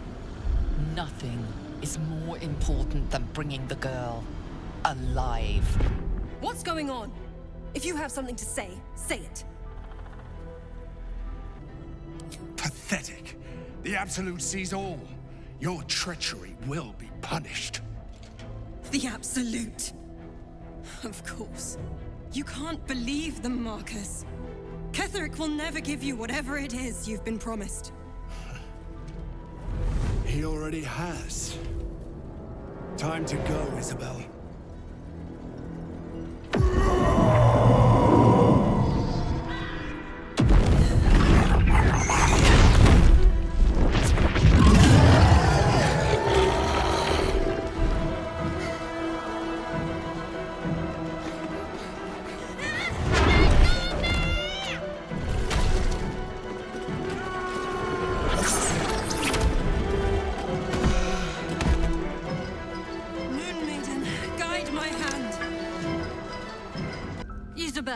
Are you all right? I'm fine. Marcus has been with us since the start. They've been tracking us this whole time. And that was no random attack. You were the target, Isabel. They know how important you are. But they don't know about you. Ketheric will strike again. We need you to strike first. Discover the source of his invulnerability. Make him mortal so we can make him bleed. Good luck. We're in more danger than I knew. If something happens to me, everyone in this inn is dead. Like that. Why does a man like him do anything? Power, spite, some kind of twisted personal morality. I can understand why he'd want me dead. Without me keeping the curse at bay, everyone in this inn, everyone intent on killing him, is dead too. As for why he'd want to take me alive, I don't know. And I don't want to find out. Now that we have you, I hope I won't have to. No mercy. For Ketheric will have none on you. End this. Mole would do the same for any of us. You know it. But how do we get into Moonrise? We can't fight those shadow things. We could.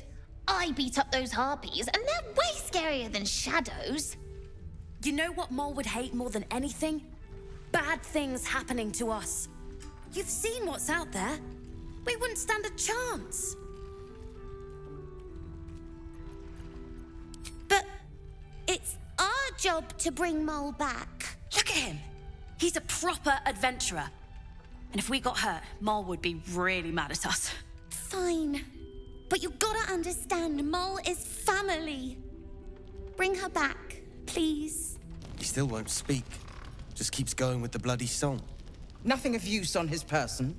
His original writ of duty. Signed by Eltan himself. Fella must be one of the very first Flaming Fist. He must know something. Let's not give up on him yet.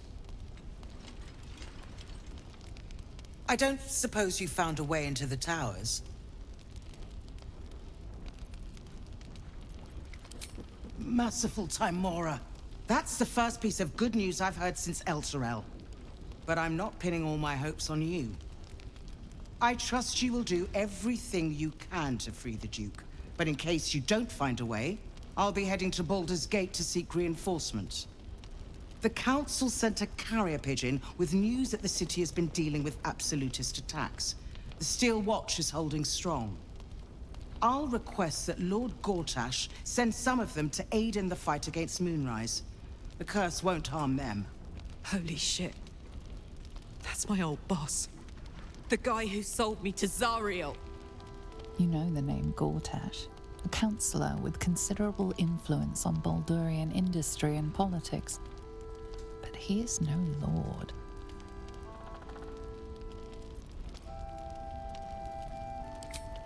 Lord Gortash is the man responsible for the creation of the Steel Watch. It's no wonder he earned the title. The Steel Watch are the future of warfare.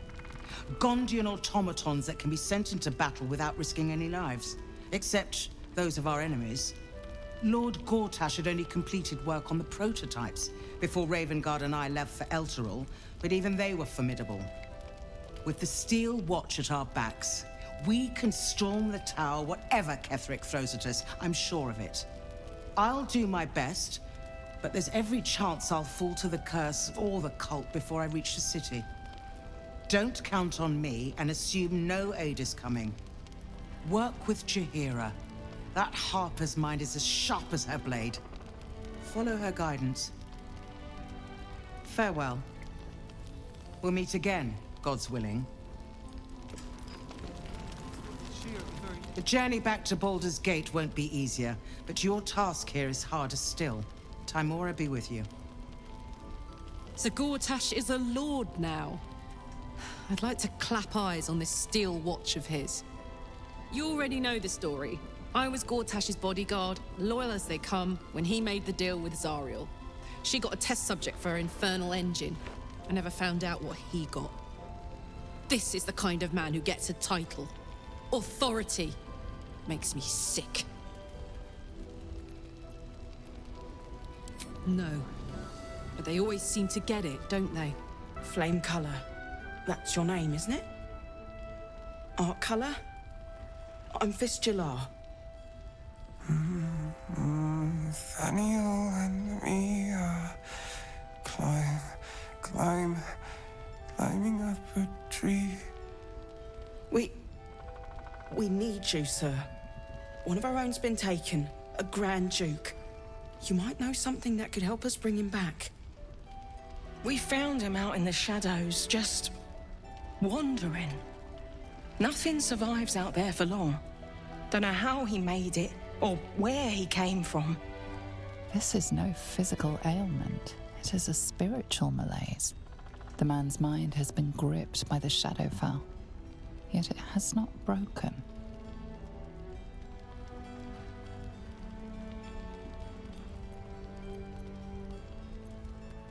No, not till I met Art, anyway.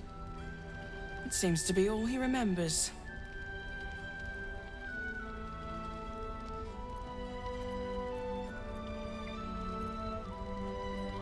Thank you.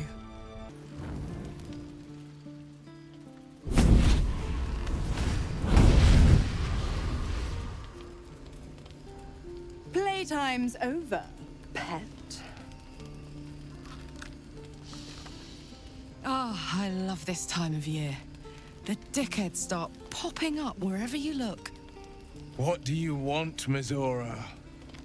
Drop the attitude and perk up your ears. You've got a new mission. Absolute's cult has gone and grabbed one of Zariel's assets. A devil. And a powerful one at that. They're locked up in the cult's fortress, Moonrise Towers. And you're getting them out. Clause Z, Section 13. Should promised soul refuse obeyance or neglect duty, the pact holder shall cast the promised into Avernus as a lemure. I'll make it simple. Will fails or refuses, and he turns to a thick blob of stink flesh and sinks to Avernus. Now, be a good boy and play fetch, pup, or you'll spend an eternity sizzling in the hells. Mizora's words may be flippant, but they are tinged with desperation. She cannot afford for Will to fail this mission. This may be your best chance to negotiate Will out of his pact. Oh, and what condition is that? Your mind links with Will's, drawn in by his increasing panic. What are you doing? Will relaxes, and your connection fades. Interesting. Now, why should I go letting my favorite pet off his leash? Incredible. You actually think you hold the winning hand? Fine. I'll play your game. But I amend the pact once the mission's done, not before. Clause F, Section 9. Soulbinder shall bestow reward or favor only upon soul bearer's fulfillment of related obligation. Now, to Moonrise, pet. And do mind the shadows. They've been especially hungry.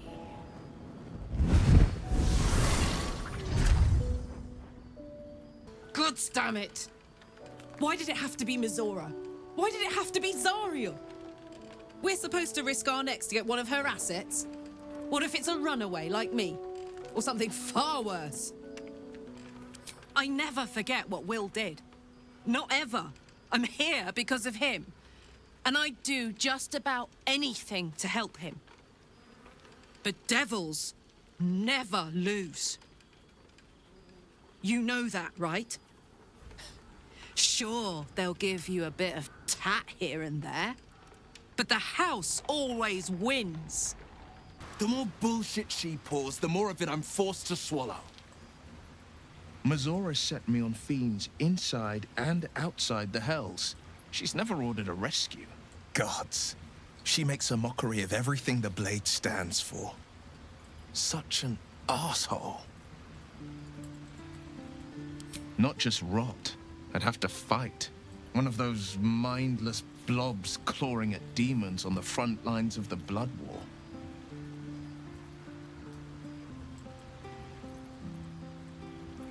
I always knew what my future held, and I know I chose right. Thank you for sticking your neck out for me. I mean it.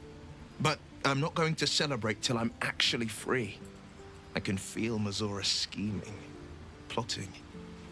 She won't let me go without making a fuss. Trust me on that.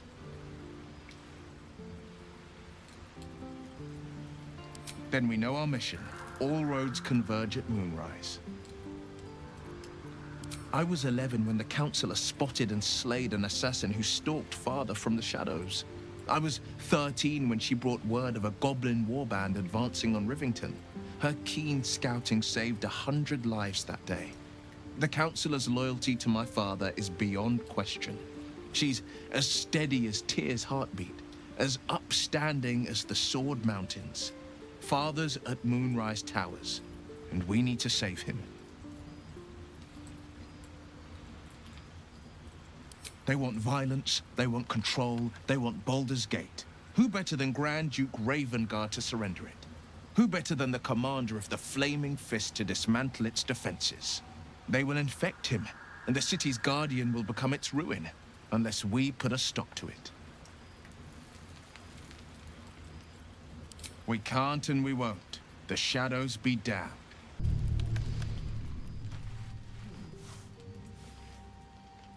The voice of the Absolute is strong here, and getting stronger. I don't know how much longer I can resist it. But it's good to see you're making progress.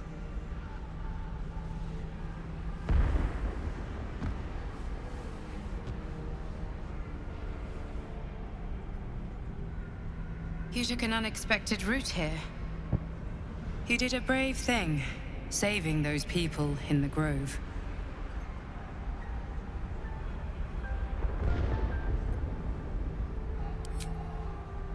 Don't be so hard on yourself.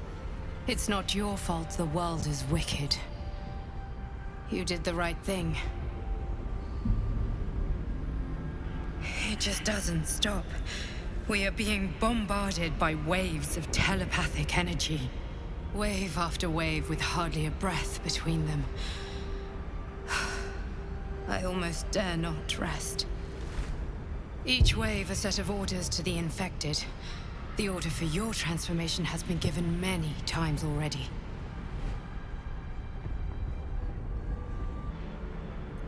Yes, but the orders are oddly erratic, as if the Absolute cannot make up its mind. I don't fully understand. In any case, the Absolute knows you carry me with you now. It wants to retrieve me. I know. I'm glad you are on my side. I am the only one who can resist the Absolute's influence. Hence its fear of me, its desperation.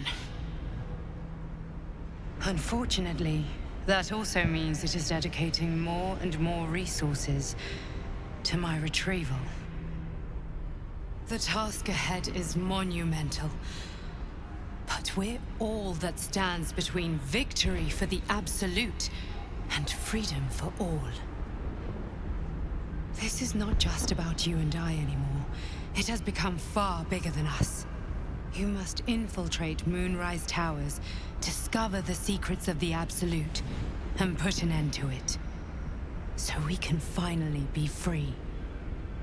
Now I must rest. And you must carry on. Do not let my efforts be in vain.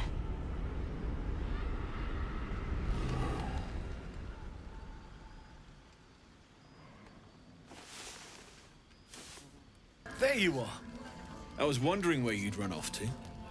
Well, two things. Good news and bad news.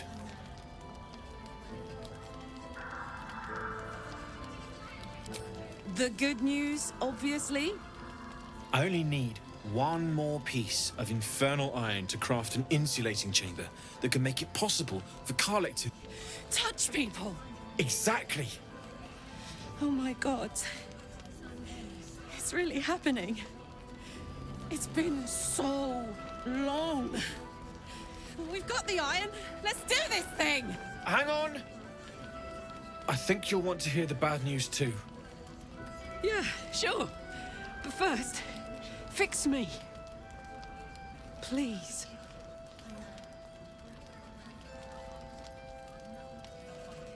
Fine. Well, go on then. I don't enjoy saying this, Karlach, but there's no two ways about it.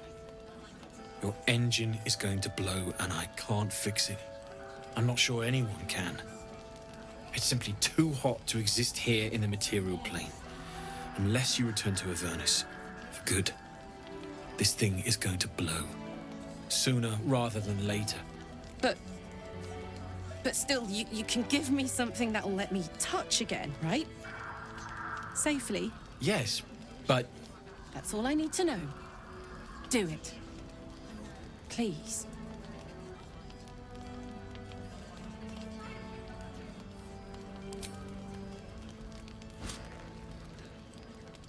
Well, all right. This shouldn't take long.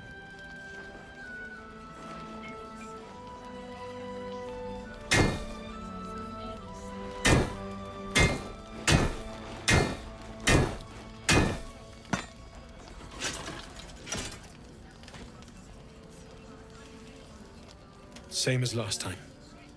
You'll need to install it yourself. This should do the trick.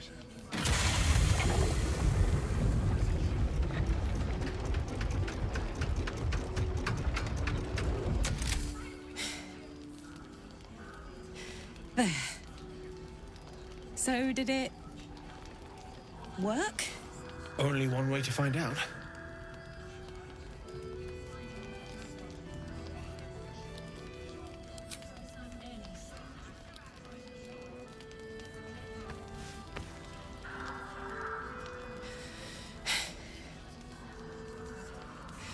Thank you.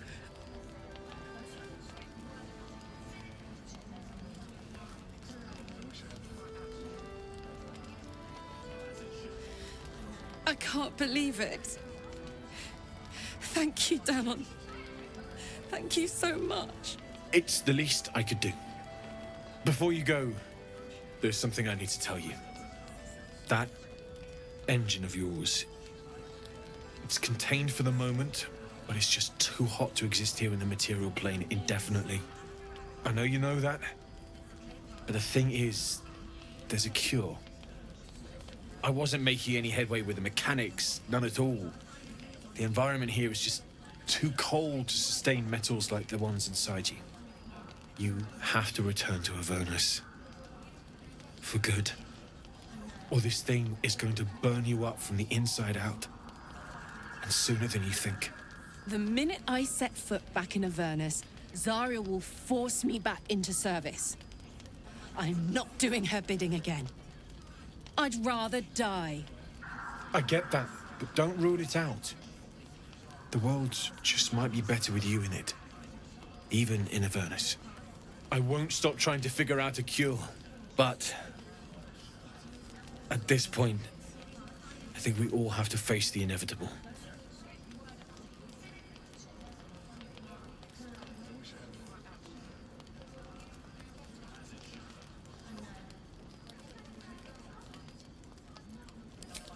Yeah. Apart from the doom and gloom, you've given me more than I could ever hope to repay. It's been my pleasure. Good luck, both of you. Look after yourself, all right?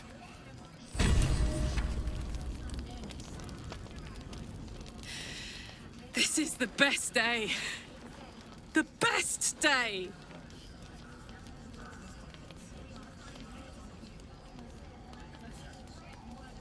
I'm so happy for me too. Now I just need to find someone to cuddle up to tonight, and I'll be the happiest woman on the Sword Coast. I'm not sure. Depends who's got me in mind. Withers was giving me the old eye the other night. Then again, maybe it was just an old eye.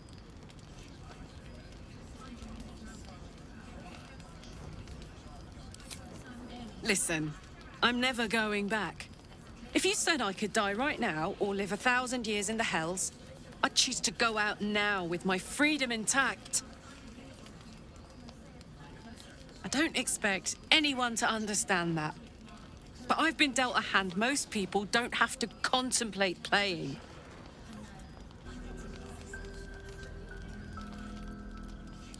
I want to live too, but not under any circumstances.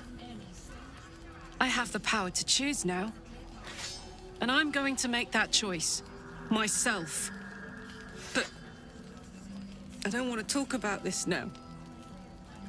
I've been given a huge gift. I can touch the people I love for the first time in a decade.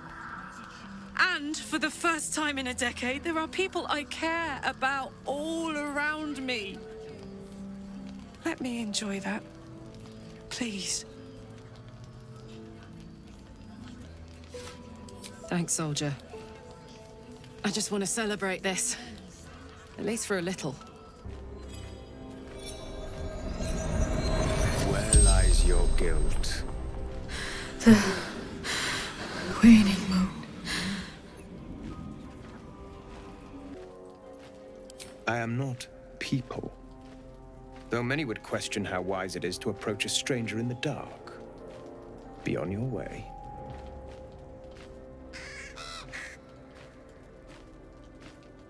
A fair point.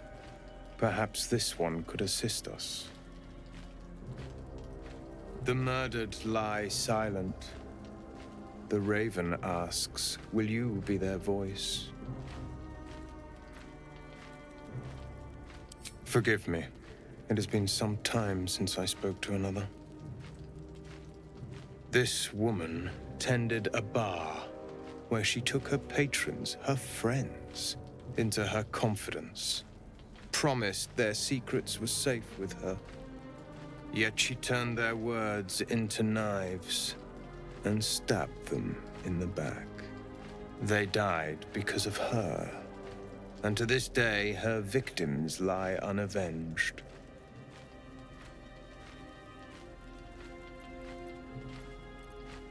Death is not the end.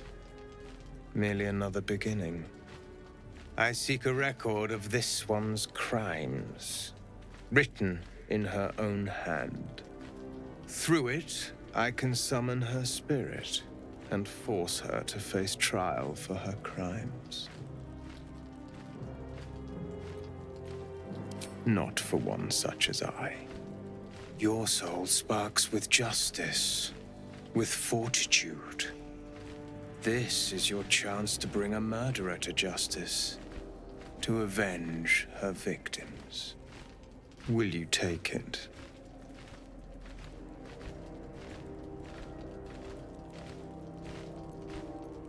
I thank you, as do those who died by her words.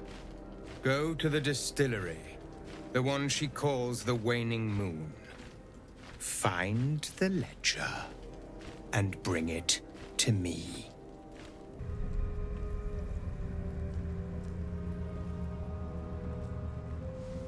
Boom! I scared you! I saw it! Nobody beats me at hide and seek. Will you play with me?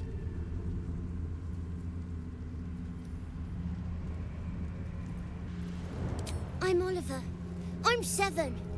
Will you play with me? Not an ordinary child, but not a spectre either.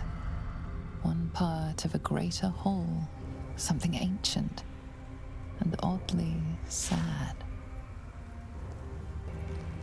I don't know what you mean. I'm just me. I have a mummy, a daddy, a pet doggy. They don't need names. They just need to be mummy and daddy and do what I want. Now play with me or they'll be angry with you. All right. I'll hide and you seek. Find me and you win. Then you lose. Get ready. And no cheating. You weren't supposed to find me. You weren't supposed to win.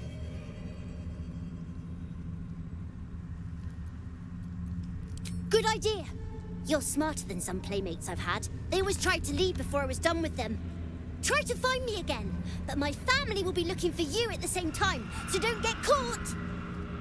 I win. I always win in the end. You did better than most, though, so I'll let you go. Here. Second prize. You'll need it. God damn it all! I can do nothing right! Not a damn thing! Yes, there is. I came here to save Cal and Leah. Instead, I found myself cornered by shadow fiends and in need of rescue. From you, of all bloody people. Or not hard enough. I failed Cal and Leah again. Be on your way. I'll return to Last Light. I know when I'm outmatched.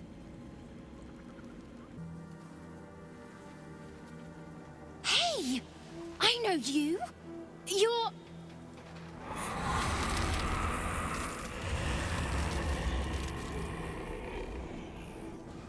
Twist 'em up.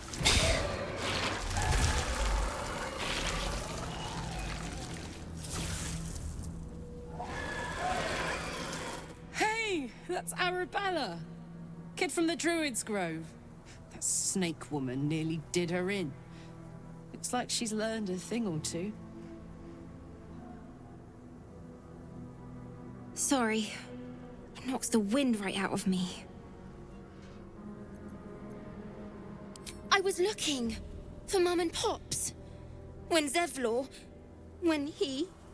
Well, there was an ambush. Mum yelled, "Run!" So we ran. I could hear him run behind me. Till I couldn't. Still can't find him. But I bet you can. You'll help me, I just know it. Oh, thanks, mister. I knew you'd help me again. The vines won't last forever.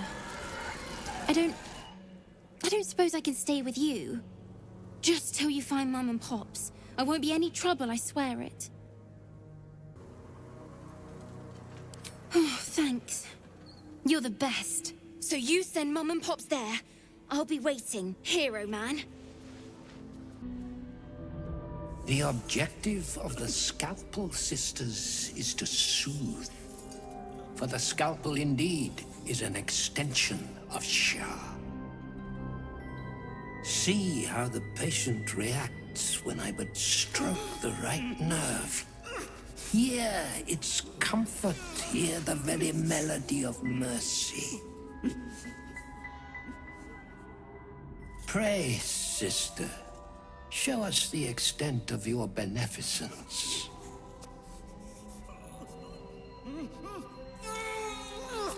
Stop. Stay your hand, for it slaps where it should stroke. We can hardly hear the patient's sighs of solace. Perhaps it is our unexpected audience that makes you quiver. Come, step forward. You are no sister, but that matters none. Every student is welcome. A curse? Nay, a cure that leads to the very pinnacle of being. Absence. Absence. No other word captures the heart of Shah so very perfectly. It is the scalpel-led journey that leads from pain to peace. Gods! A living nightmare is this. See? What is the light of eyes but the cancer that causes one to witness the laceration of being? If light is the symptom, then darkness is the cure. For in light there is presence, but in darkness there is absence. In light is presence, in darkness, absence. You are well on your way, but one white orb disfigures you still. Let us finish the cure. The sisters' blades are bloodied and dull. Only the most measured hand could make a clean incision.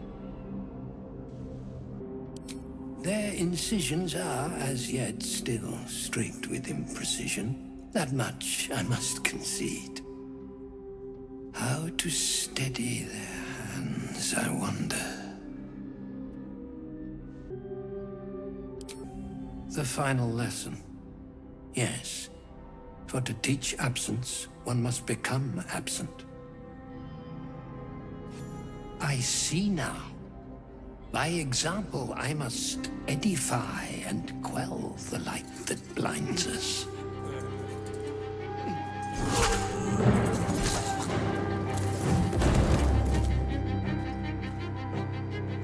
Come, sisters, soothe me.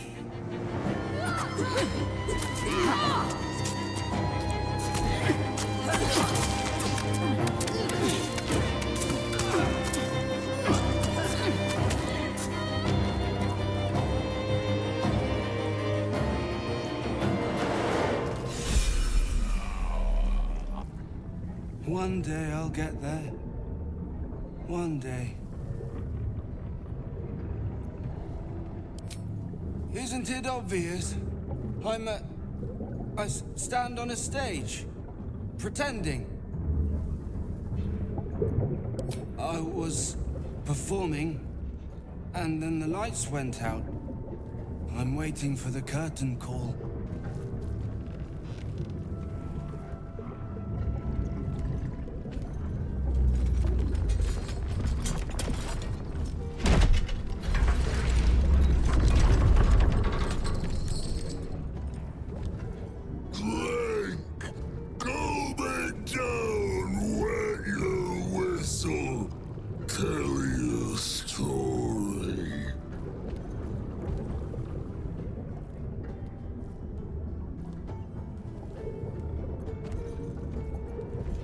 Son of Thorm! Son of Sword Coast! Go on! Cheers! Bottoms up! Go now! rotted like a corpse and smells worse. Did the curse do this?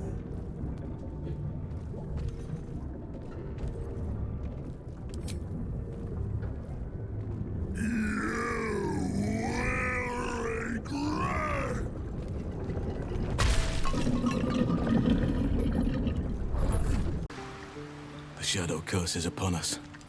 As foul as I remember it. Perhaps even worse.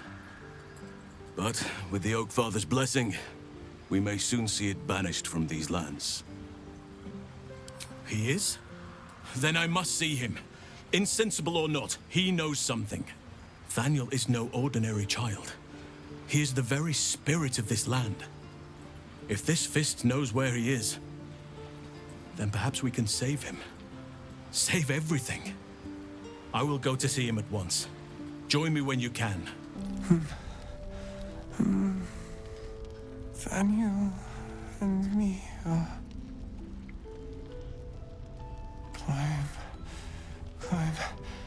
climbing up a tree. It's true then. He's met Thaniel. There's no other way he'd know that name. This is just what we needed. Well done. We need to wake him. He must know something about where to find Thaniel. Good. Its music might help restore him. Show it to him.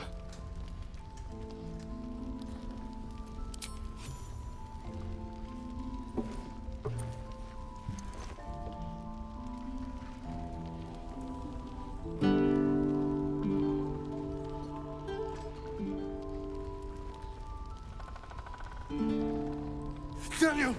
He's still trapped there. He needs help. Calm. Breathe. You've been trapped in the Shadowfell for a century. Take a moment to clear your mind. A century?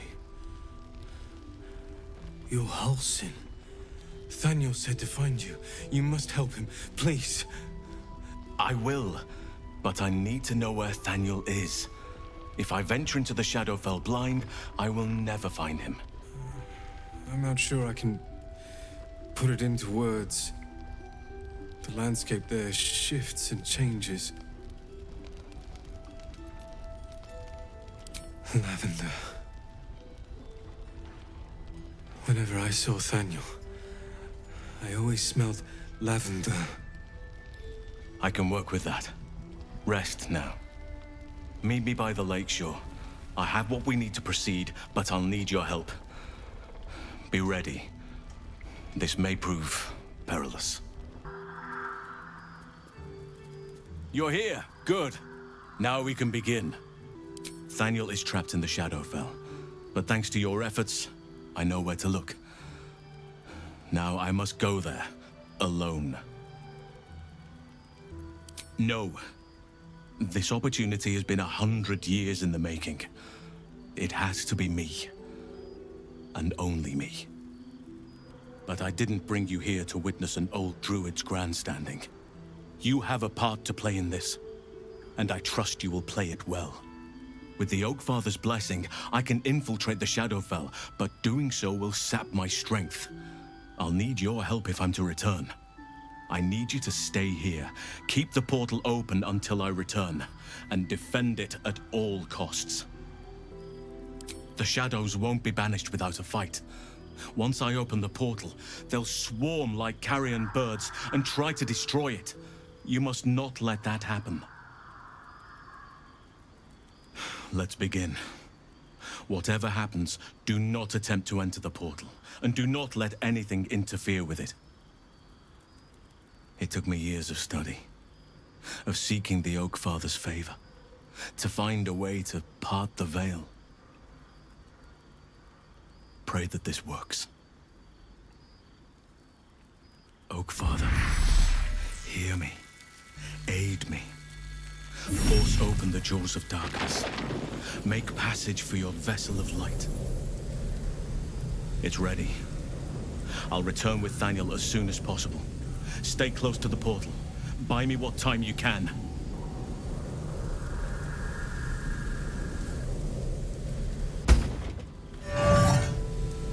It's done.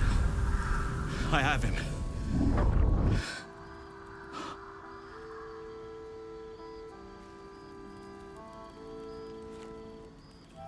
But something's wrong. Dreadfully wrong. No. It can't be.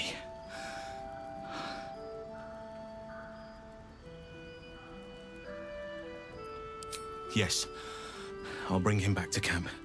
He'll be safest with us. I need to examine him. I need to understand what's wrong. It's almost like something's missing from him.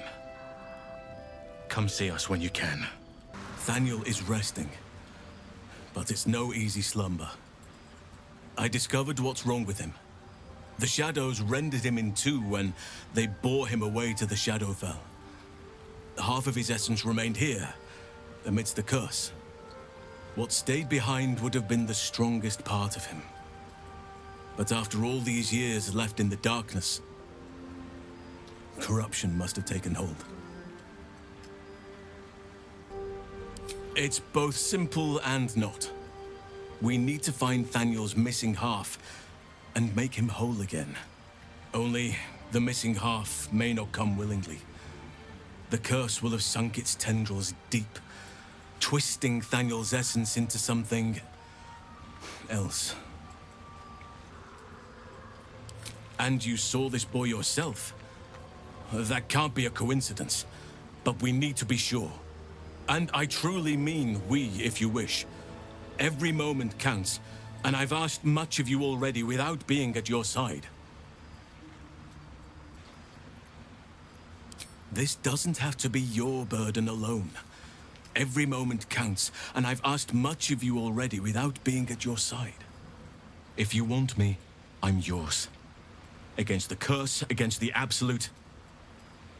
anything. Just say the word.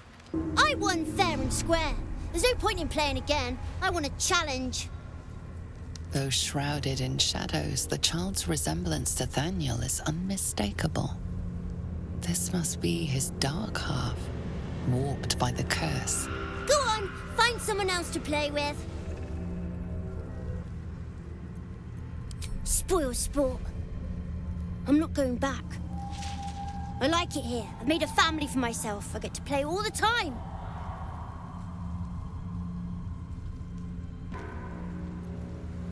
Not harder. Impossible. I don't want to play with you anymore. He's fled. We need to track him down. Wherever the curse is the strongest, that's where he'll go. That's where he'll feel safe. Why couldn't you just leave me alone? Why can't I just stay here, playing? I had everything I've ever wanted, right here! And you've ruined it. I'm not leaving. You can't make me. Be gentle. He's much more than a child. But he doesn't truly know that. It shall be done. Oliver, nobody is making you leave. This is your home. But it is dark, empty, lonely. I don't want you to be alone. I want you to be with Thaniel. Why should I go back to him? He abandoned me. No, you were stolen from each other. Neither of you are to blame. And I know your pain. I truly do. Thaniel was my friend also. I played with him, grew up while he stayed the same. He made me who I am today. And then he was ripped away from me. Same as for you. But you need not be alone any longer. You need not invent friends. Thaniel is back. He's waiting for you. Fine. I'll do it. It might be nice to be with him again. Bye. And thank you for playing with me.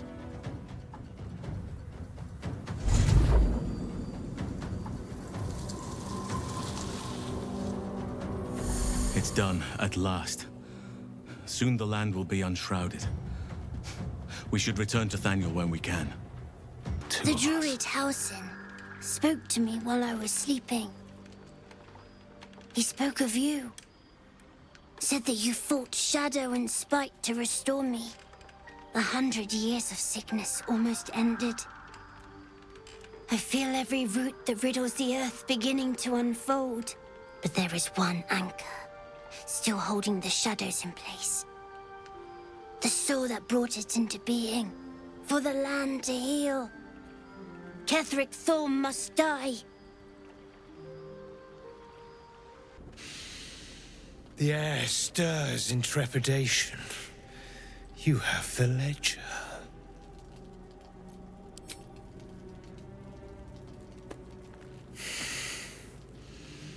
We have it. Her lies, her guilt. Madeline reported her friends to a dark justiciar and fled when they were butchered.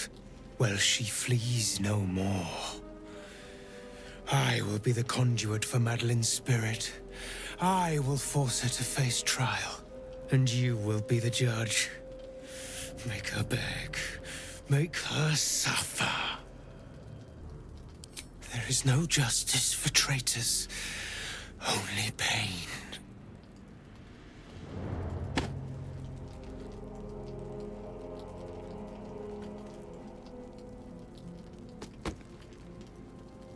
Witness.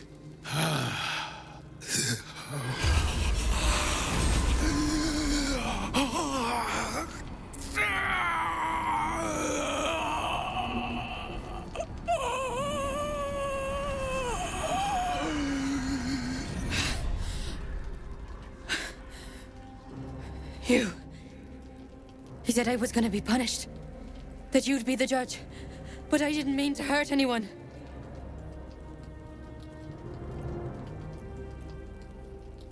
I said it didn't mean nothing. That Ben and Mark were just drunk and whining. The Dark Justiciar promised she was gonna chat with him. She promised!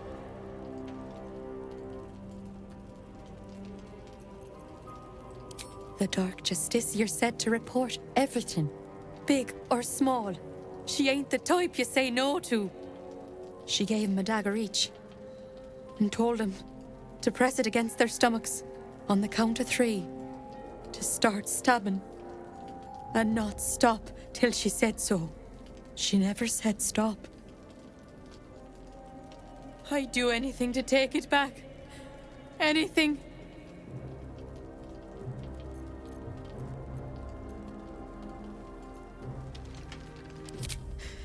You're right. I'm a killer. A monster. I should have died instead.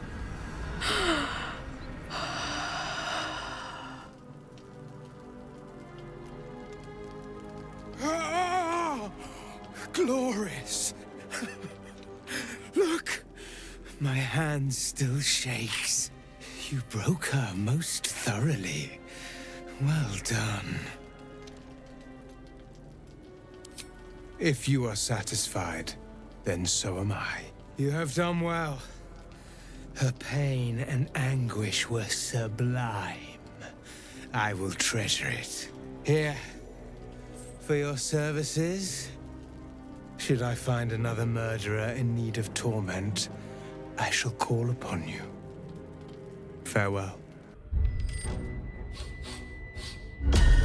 What do you bring? I require good.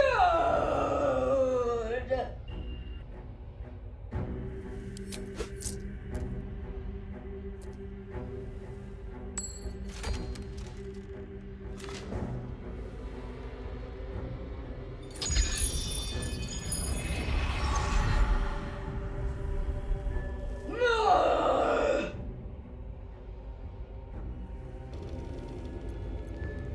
All that you have.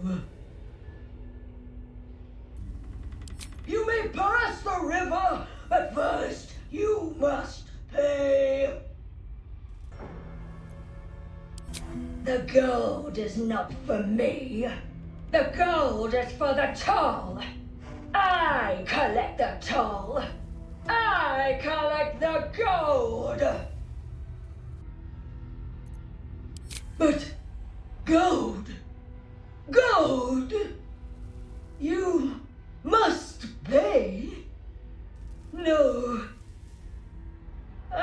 pay it back.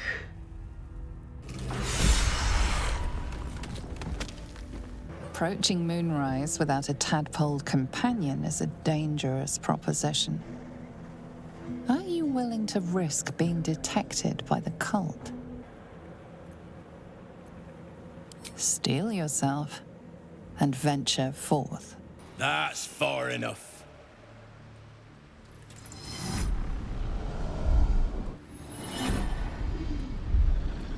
His thoughts invade your own, probing for purchase. Your parasite purrs in recognition. Ah, one blessed like myself. What news, true soul? Who better to suss out his like? You'll find Zorel in the audience chamber, true soul. She'll be wanting to hear from you. Zorel? Fancy name. Let's put our best foot forward. Or is it best feet? Praise the Absolute. I did as I was told! Followed every order I was given! The facts suggest otherwise. You were ordered to retrieve the artifact. You failed to do so. Take it up with Mizora! She's the one who... Enough! A blast of mental energy washes over you, filling the room. Your tadpole squirms, urging you to obey. You failed to retrieve the artifact. You failed to protect your true soul. You do not deserve to live. You ain't serious. You can't be. General Thorm? Let our newest arrival speak. You have seen what these creatures are capable of, and you have seen their inadequacies, isn't that so? What is your judgment? We did as we were told. We're loyal to the Absolute. Tell him! Enough! True soul, tell the General how the goblins served our cause. Thank you. It's good to be appreciated. I'm sure they were very enthusiastic. But zeal without efficacy is for children, not servants. We're too close to the ending. And the new beginning. I can coddle failure no longer. Kill them, quickly. What? No! You creaking old bag of shit!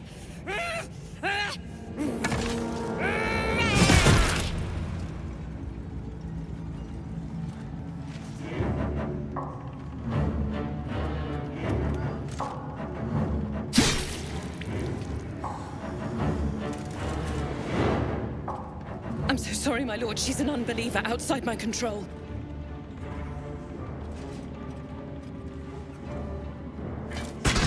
Try again.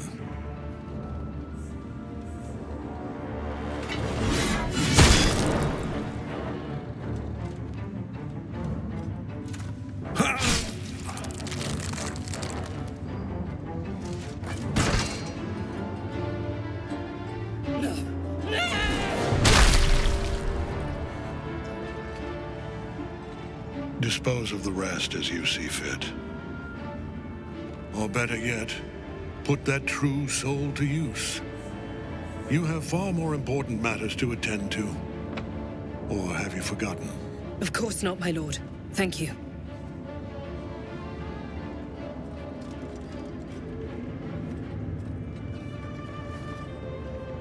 You heard the General. The goblins are yours. Deal with them however you wish. They are yours. You can release them, kill them, or feed them to each other for all I care. Just deal with them. Here in the seat of the Absolute's power, your authority over them is complete. They will obey any command. Report to me upstairs when you're done. Yeah, you ain't gonna do anything drastic, are ya? We've been nothing but loyal. You serious? We don't stand a chance. General Thorm's prayers and preparations must not be disturbed. The rooftop is off limits to everyone. Even you, Disciples Realm? Everyone.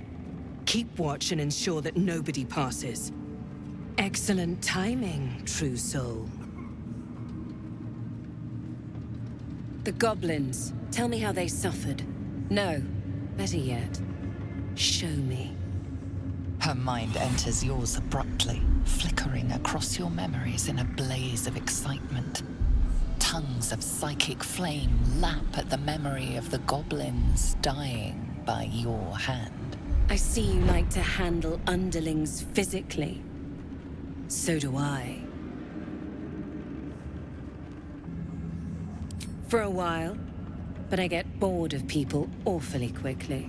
Let's see if you can hold my interest. She parts the folds of your mind again, touching your wants and hopes, tasting them. Every emotion soaks into her mind's palette. But there is purpose to her exploration. She is searching for proof of your faith. You feel her mind tremble with surprise. She wasn't expecting to see that, but she likes it. Such single-minded focus. Perfect to be guided by the Absolute's loving hand. I have already been blessed to stand in her presence. It was bliss. She gave me everything I wanted. Why not? What's the point in power if you don't get to have a little fun every now and again? She gave me the power to cut the thread of life with a thought.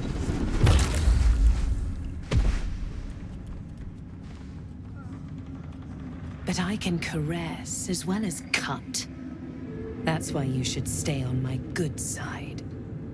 And the best way to do that is to serve General Thorm. I have a mission for you. That's it. Play along. The closer you can get to the General, the closer you'll be to the answers you seek. Indeed. The Absolute's love for him has made him more than mortal. He is unstoppable. There is a relic that General Thorm requires. He sent his most trusted advisor, disciple Balthazar, to retrieve it. The relic is beneath the Thorm family mausoleum. That is where you will find Balthazar. But we have lost contact with him. Go there, aid Balthazar if you can, and bring the relic home.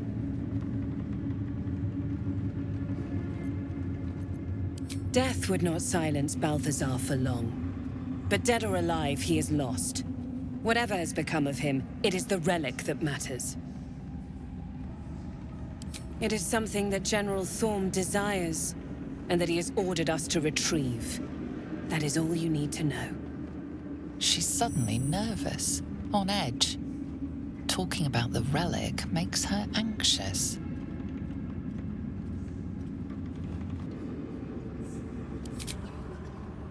I am in awe of the power the relic must hold to be of such importance. General Thorm will not leave Moonrise without it. And I accompanied him. It was destroyed shortly after he left Moonrise. Hardly a surprise. We're protected here, but outside the shadows are hungry.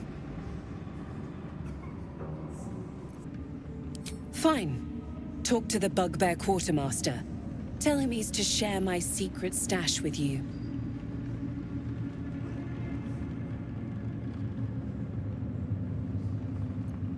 The shadows around the mausoleum are deep and hungry. You'll need a moon lantern to survive them. Take one from Balthazar's chambers. But don't pry. The last person who snooped into his secrets lost their head. I believe he uses it as a chamber pot.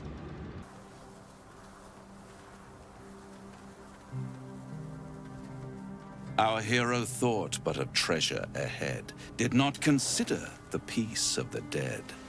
Through the dark he went creeping, and awoke what was sleeping. A new grave they dug, which he himself fed.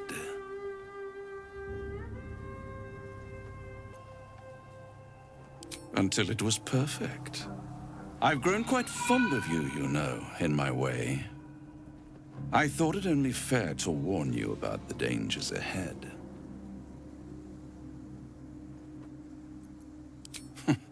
Intrepid as ever. It would be pointless of me to try to bar you from entering. But I can set the scene, as it were. Prepare you for your role.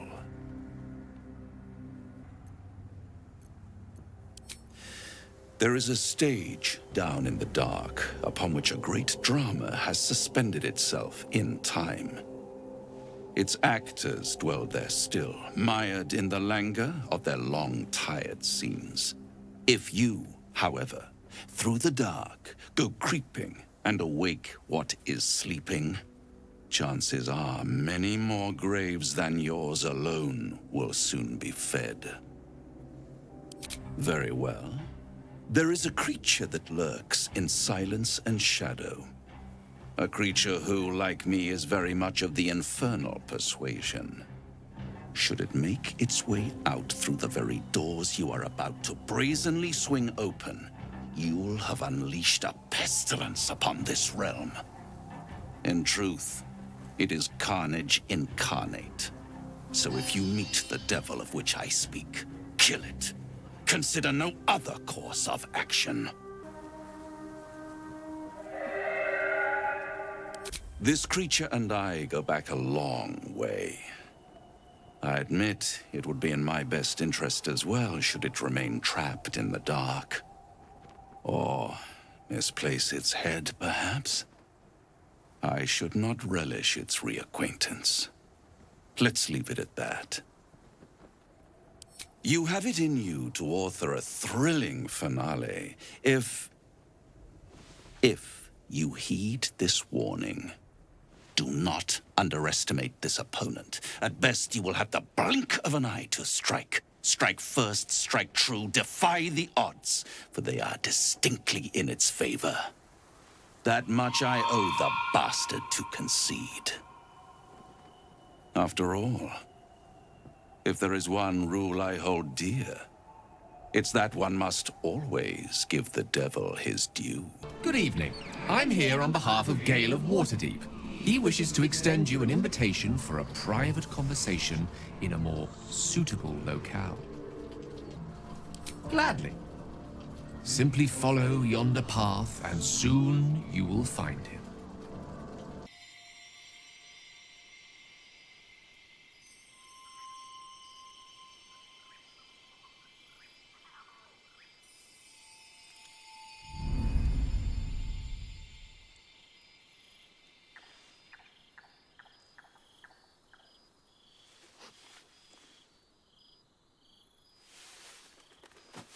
I love this time of night. There's an almost reverent silence that accompanies the peak of darkness, when you'd almost believe the dawn will never break. The cradle of eternity. The timelessness of lovers. That most beautiful of fantasies. I wanted to see you, while I still could. This may be my last night alive. I wanted it to be under a canopy of beauty and wonder. I thought this place might bring me peace. I thought it might make the weight of what I must do feel a little lighter. But I'm not so sure. Fewer than if the Absolute goes unchecked. I don't want to kill, and I don't want to die. But inaction will lead to bloodshed all the same. I am terrified. I will not claim otherwise. My face could scarcely conceal it, even if my words sought to deny it. There is no point in running from the inevitable. Better to meet it on my own terms. I can feel it. Ever since we set foot in this strange, corrupted land. The closer we get, the heavier my own heart becomes. Stay with me a while, will you? Day will come all too soon, even in this place.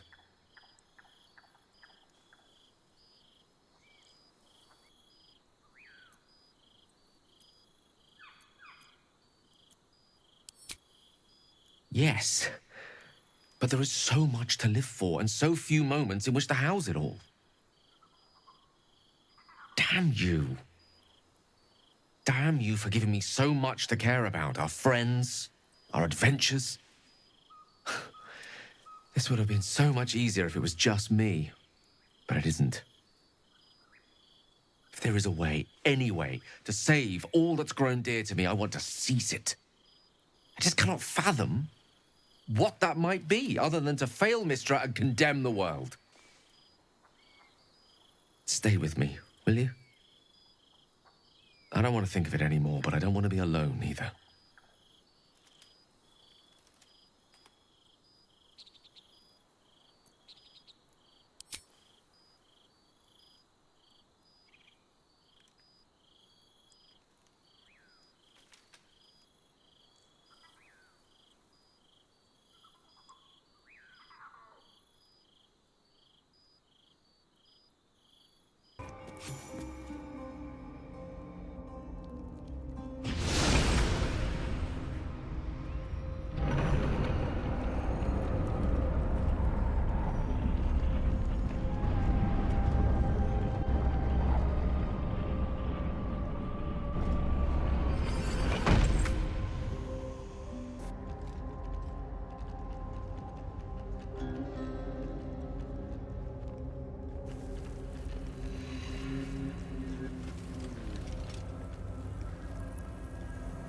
You do not belong here.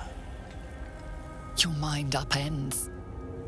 Somehow, in the decayed soup of this creature's brain, a tadpole lives. Another presence nurtures it, manipulates it like a puppet. You plunder. You meddle. You upset my plans. Leave.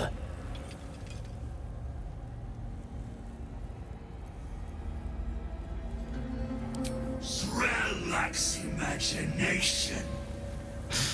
Z'rell lacks faith.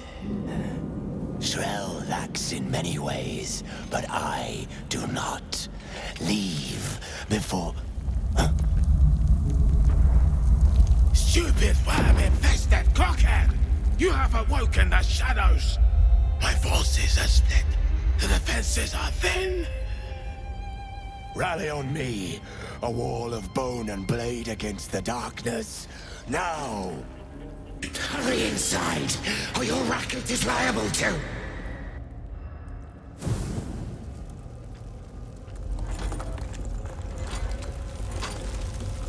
Rancid donkey scrotum! The quakes herald the shadows. It's already too late.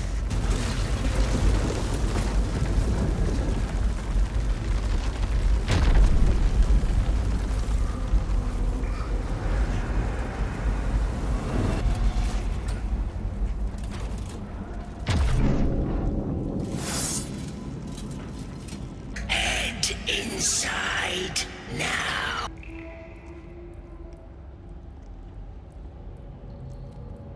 Ah, the interloper. And in one piece as well. Not just any true soul would have succeeded in following my path through this place. You should be pleased. General Thorm.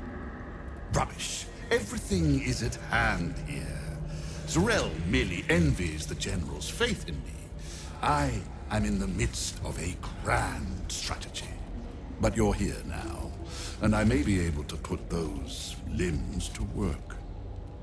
You know what's at stake here, I take it. It comes back to you. Balthazar headed a monastic order that controlled a place called Ketheric in the deserts of Kalimshan, but he is long dead from what you recall. Oh, him. Yes, I decided to take his name for myself. After taking his rib bones. Suits me better, I think. But enough idle chatter. Keep to the matter at hand. You do know what's at stake here, yes? I do not cower. I plan, I command, I create. General Thorm trusts me. He knows I will deliver. He knows I will stand by him long after all others wilt and fall. You, Zarel, all the rest. You have only one body with which to serve. I have as many as I care to make. General Thorm to you. But yes, recovering the relic is the crux of it. He commands, and I, his humble servant, fulfill that command. While you, an infinitely more humble servant, fulfill my command. I will put you to work as a scout. Fine, if it'll spare me your bleating. The relic lends the general his strength, his invulnerability. It must be recovered before his enemies attempt to exploit it. I do not need you or your help, but you are here in spite of that, so I may as well make use of you. The relic is close, but the way is barred and Shah's dead are uncooperative. Clear the path for me by blade, cunning, or whatever it takes. I will remain here until you have succeeded. Or fallen. Fine. I will assign flesh to aid you on your way. Ring this bell, and he will come. My brother is no intellectual powerhouse, but he is strong, loyal, and punctual. Should a fight turn against you, remember the bell. Flesh will remain here until called. But don't fear, he has very sharp hearing. I chose his ears myself. Now, get to work. On the altar is an inscription. Brave the gauntlet of your Lady Shah, surmount her trials, and rise a dark justiciar. In my years as the Blade, I've witnessed countless cruelties, faced unimaginable evil. But Thorm, he is made of pure hate. The Sword Coast will rejoice when the bastard's fallen. My father is somewhere in this tower. I won't leave him in Thorm's hands. And lest we forget, we've a devil to rescue. 2 missions, 1 destination. Not in a mere prison cell, certainly. My guess, Thorm will have confined him in the bowels of the tower. The deeper we dig, the closer we get. These lands may not be under the thrall of Lady Shah for much longer. No matter. She wishes for Ketheric Thorm to be punished. Her darkness was a blessing offered before he betrayed her. She can redirect her powers elsewhere once he is cast down. That almost is doing a great deal of heavy lifting. That man changes allegiances more frequently than a courtesan changes their bedsheets. At least he's proof you can turn from Shah and live to tell the tale. Though some may not call that living. On the altar is an inscription. Brave the gauntlet of your Lady Shah, surmount her trials, and rise a dark justiciar. Your convictions are proven true. This is the gauntlet of Lady Shah. Perhaps here you can show yourself to be worthy. A dark justiciar at last.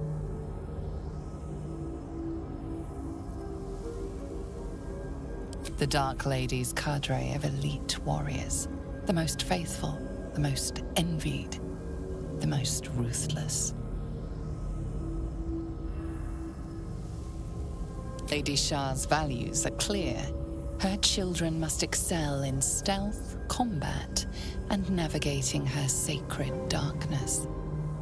Lastly, she asks for a sacrifice. To become a Dark Justicia, one must spill the blood of a Selûnite.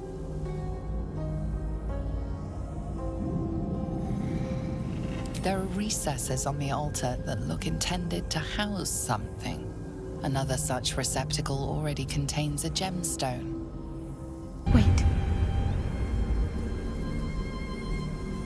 Nothing.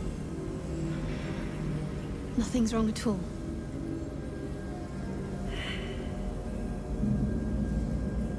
There's something more I need to do, or the trials will have been in vain. There is a holy weapon hidden away, the Spear of Night. I have to claim it, then use it to make a sacrifice in Lady Shah's inner sanctum. If I succeed, I'll become a Dark Justicia. Don't worry. This place has been empty for years. The sacrifice can't be a simple mortal. More likely it's a monster. And we're well versed in dealing with those, aren't we? We need to get that spear. There's a library in this place somewhere. That's where I need to look. The bowl contains an ancient rust-colored bloodstain. It forms a neat disc, as if spilled calmly and willingly. This is one of Lady Shah's trials. Allow me. It's important.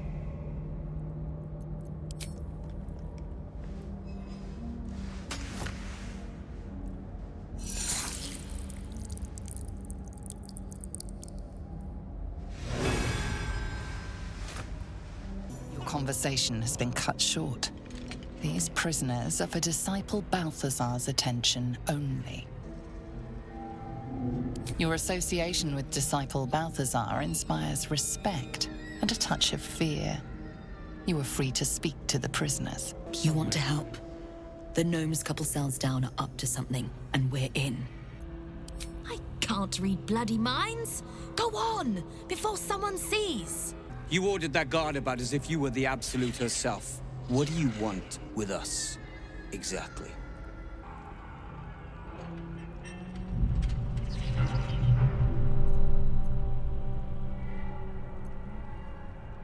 Those Spitfires? Well, they certainly gave the guards a run for their money. And they'd be a help in the escape. I reckon you and I were meant to meet. I'm Wulbrin. We've got a plan, for us and the Tieflings both. But we're scuppered without the right equipment. We need tools. That head case of a warden robbed ours, but anything that breaks rock will do. Even if it's not Iron Hand quality. Whatever you find, throw it through the bars. But for the love of Gale, make sure a guard doesn't see you, or we're both done for. You spark of the familiar. Do I know you, true soul? Perhaps not. Your face is rather bland. Regardless, know this. I am the warden. The prisoners are my charges, and I answer to Disciple Balthazar himself. Stay on my good side. My face might be bland, but yours? It is now carved into my memory, forever.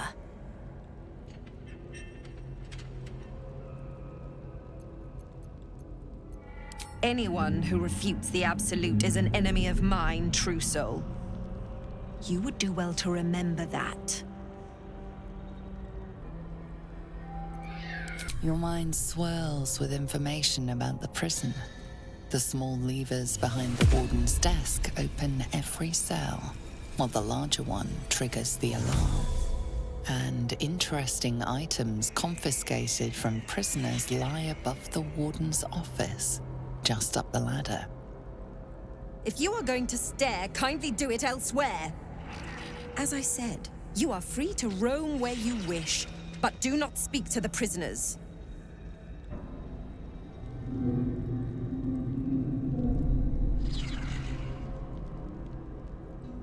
He sounds important, and I'm afraid the mere dregs are the only ones left in my care.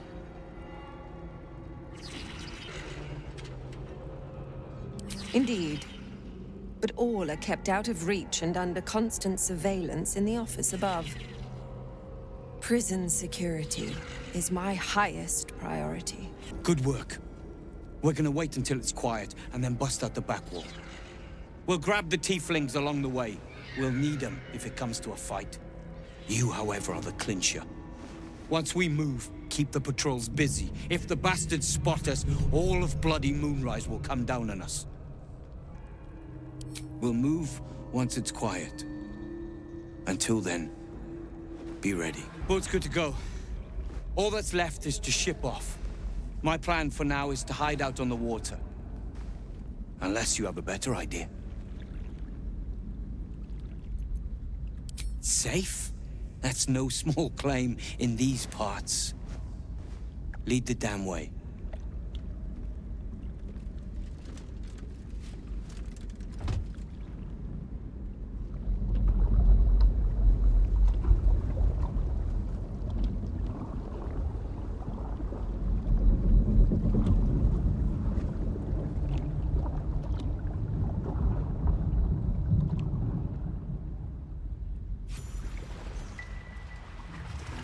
Drift through the dark until time, skill, or luck brings you to Last Light's dock.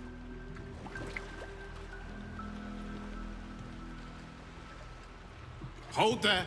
You can't just land and start unloading strangers. They're procedures, damn it! No one gets in without being tested. Commander Jaheira's orders.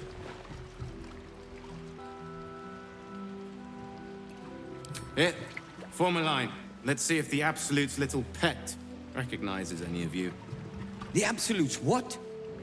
What are you doing? If what you've said is true, no one has anything to fear. If not, well, we'll soon find out.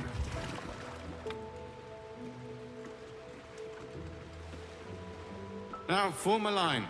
I'll not ask again. Wulbrin! I heard you might be about. How the devil did you get stuck here, Barkas? I'm not stuck. I came to find you, of course. Why would you do a foolish thing like that? Really, Barkas? Unfortunately for me, you're my friend. Rescuing you from mortal peril is my right. But you didn't rescue me, did you? I rescued myself, with the aid of this helper. Ah, it's you. I should have guessed. Thank you very much for your help finding Wulbrin. You don't belong here, Barkas. As soon as the way is clear, pack up and head to Baldur's Gate. But... Wulbrin... The rune powder... We need to discuss what you're going to... I said go home! Please, that isn't necessary. Indeed. Neither of you has any clue what's at stake. And why should you? It's Iron Hand gnome business. Now, if you'll excuse me, I have a great deal to do. Well, there we have it. Wulbrin is safe and sound. Thanks to you. I owe you a great deal. The brilliant retort, for starters. Here you are. As promised. I give you the brilliant retort. Now, I believe our business is well and truly concluded.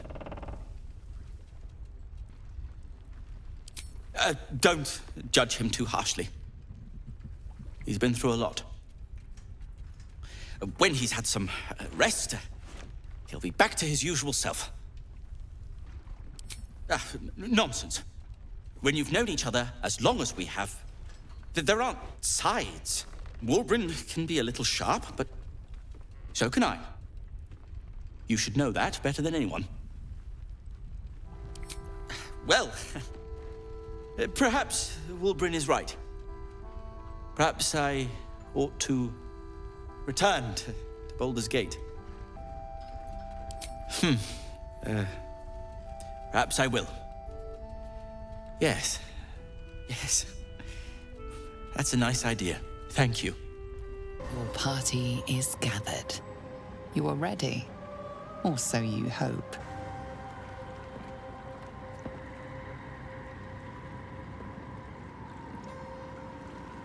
As you step into the silent water, a foreign dread travels through you. It curls its way up your leg, squeezing tight.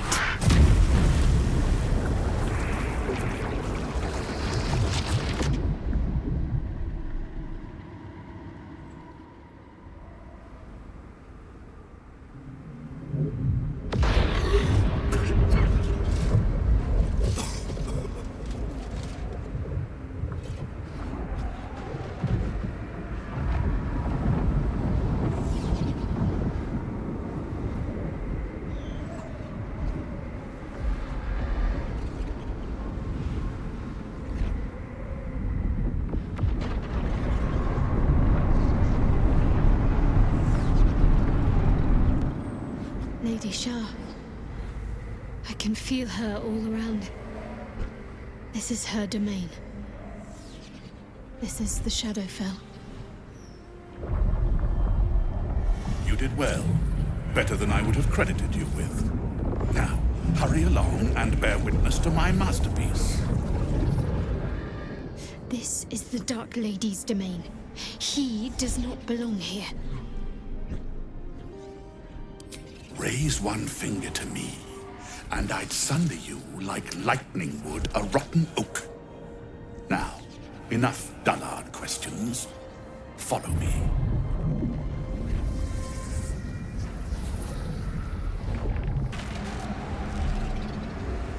Balthazar, come to add more bars to my cage?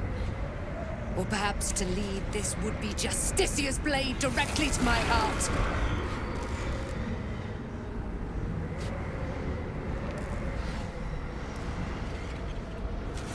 I invite you.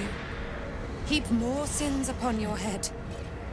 My retribution will be all the sweeter for them. All this time, and you still failed to appreciate the gifts I bestowed on you, Aelin. Sad to see a thing of beauty not recognize its own worth. But General Thorm, he appreciates you, and he wants you close at hand. So, I am here to whisk you back to him. Ketheric. I welcome the sight of him after these 100 years. He whose immortality I supply with my very soul. General Thorm. I'm sure you'll be on your best behavior for him, but just in case, I've taken some precautions. Keep back. It will take quite some concentration to secure Aelin for her little journey. The night song is Shah's sacrifice. She's my destiny. He cannot have her.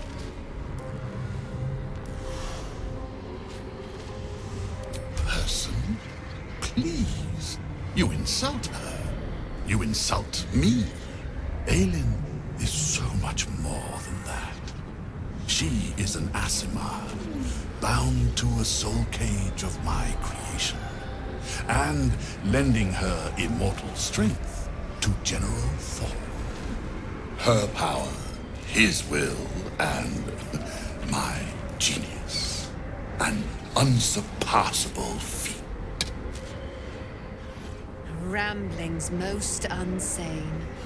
Poor Balthazar. The maggots ate his brain long ago. Hold your tongue, Aelin, or I'll take it away from you again.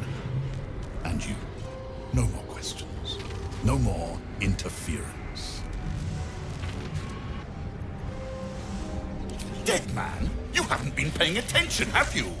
Perhaps I'll revive your carcass and add you to my retinue. Then you'll have all the time in the world to think on your mistakes. Balthazar has drawn his final rancid breath. A pity it was not my hand that brought it about. Instead, it was you. You, who have come to seek the praise of your wicked goddess. You, who have come to drive a dagger through my heart.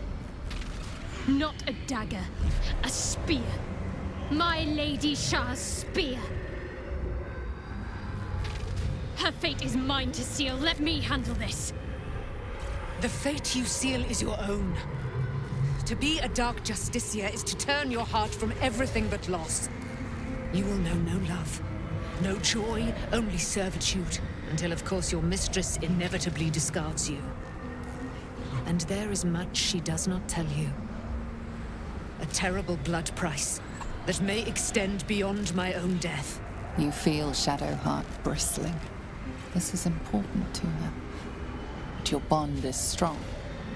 You may yet be able to sway her from the path of duty to the path of light. And Nightsong is not blind to your conflict.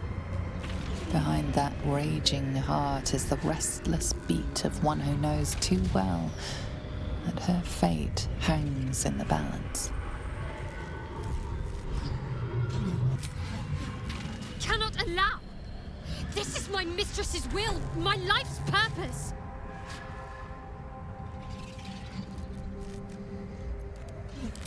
If I have to step over your corpse to fulfill what Lady Shah asks of me, so be it. Your choice.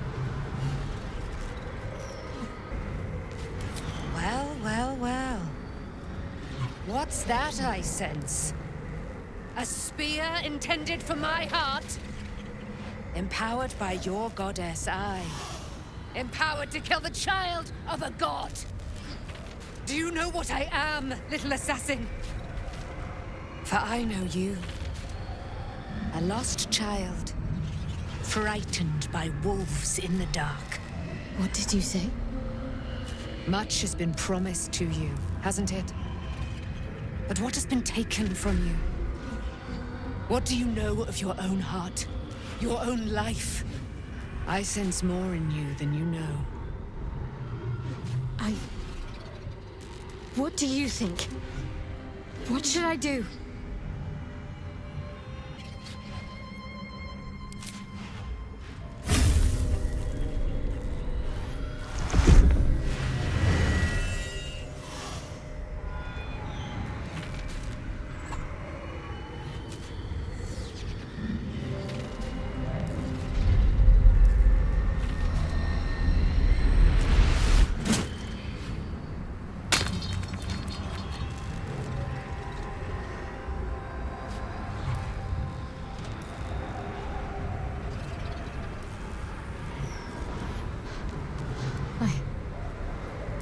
I can't believe I just did that. Lady Shah will disown me. What will happen to me? Not what will happen. What will you do? Your past is not yet lost. Your future is not yet fixed. Lay a hand on me in friendship, not quite Sharon. And I will fight the battle that has been waiting for me this last century. Then, oh then, we will have much to discuss.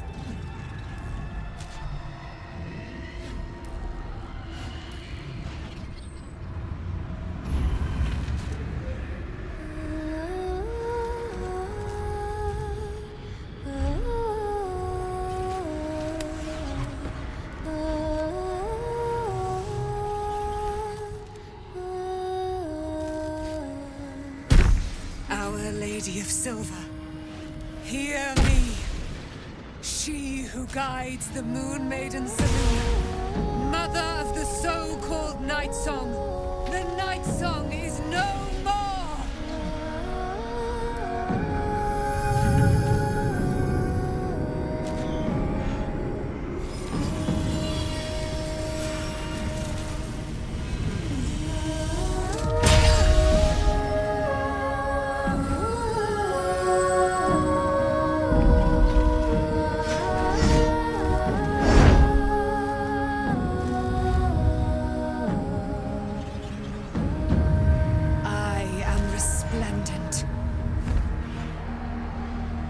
Given me a great gift, little warrior.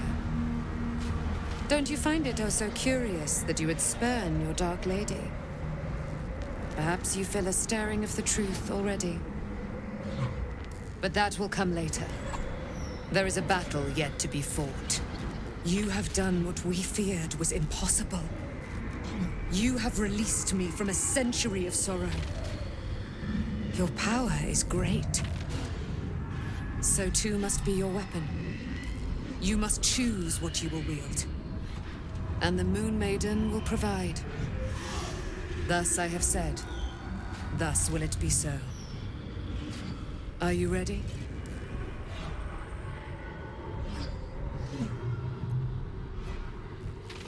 To kill Ketheric Thorm.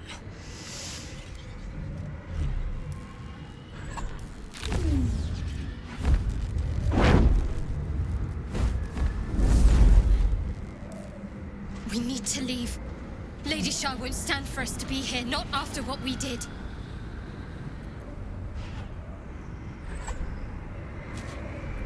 I'm not sure there's a place that's far enough away for me to go.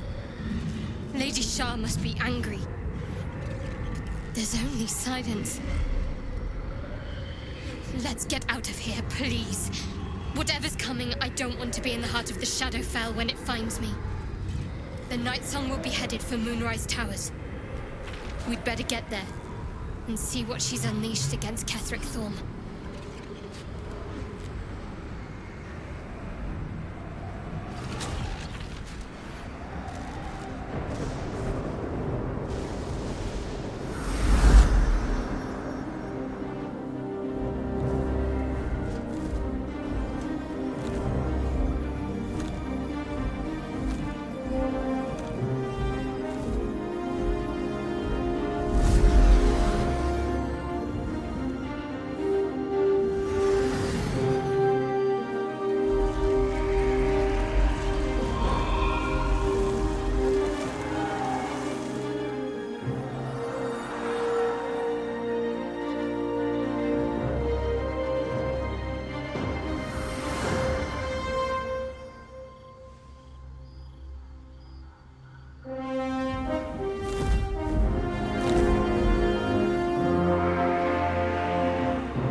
I thought I was done for.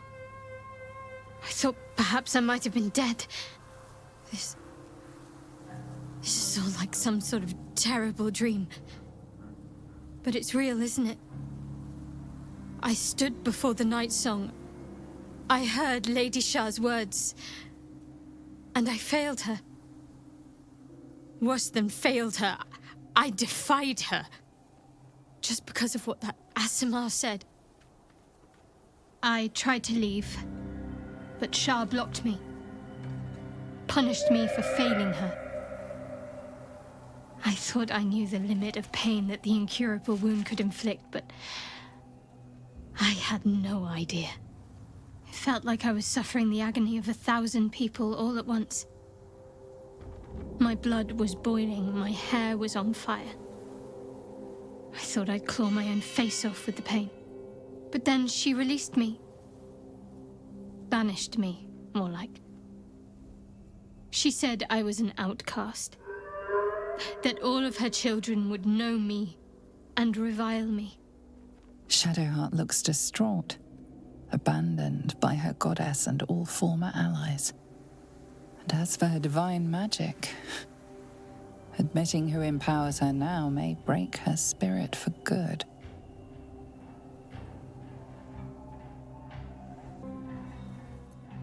You're lucky to have such confidence. Me. I think the full price of what I've done has yet to reveal itself. I'm a target to Lady Shah's followers now. Night Song promised she'd tell me something about myself. I need to speak with her as soon as I can. What she said to me back in the Shadowfell about the wolves, that's no coincidence. She took flight to hunt down Ketheric Thorm. All I can do is help hasten his demise, and hope that answers soon follow.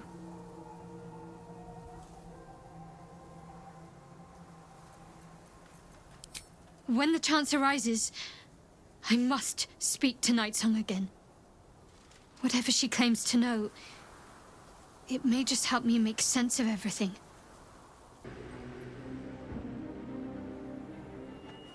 Unshackled from shadows. She will rise in moonlit glory and carve a path of brightness to the accursed one's second death. So saith the wise Alondo.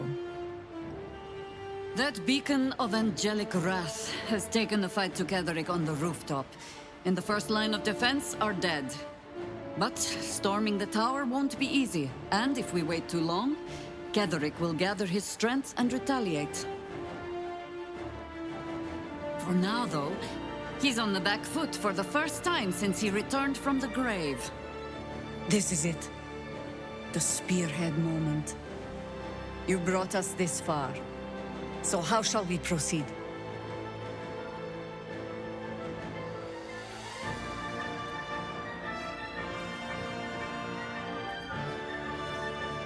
A sound strategy. Once it's done, me and my harpers will hold the ground floor while you hunt down the general himself. Floric left some of her flaming fist. They'll scout the prisons and the barracks below to ensure we're not taken by surprise. Say the word, and we're off.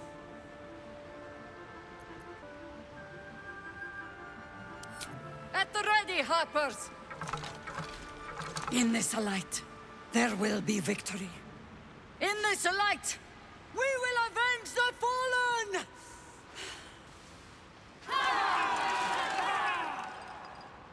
The time has come.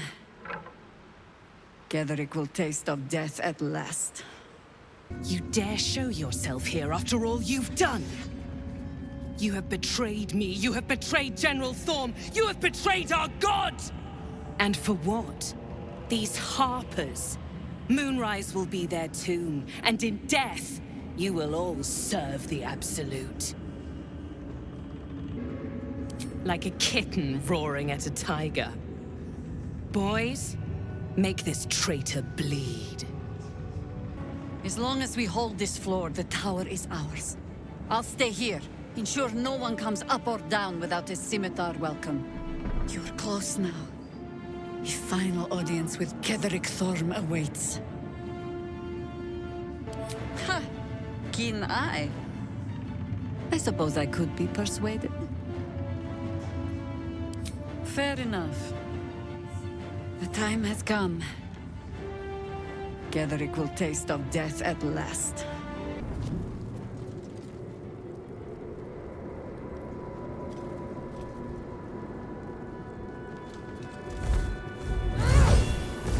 You. What have you done? What have you done to me? How dare you interfere? You are like the digits of a hand. It is for you to act, not to decide. You serve the Absolute. You serve me. Bow, you dog. Bow!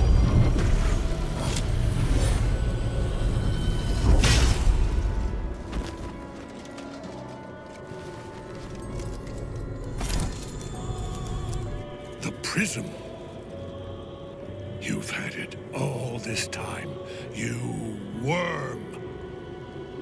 You will bow before me. And if you will not bow, you will break.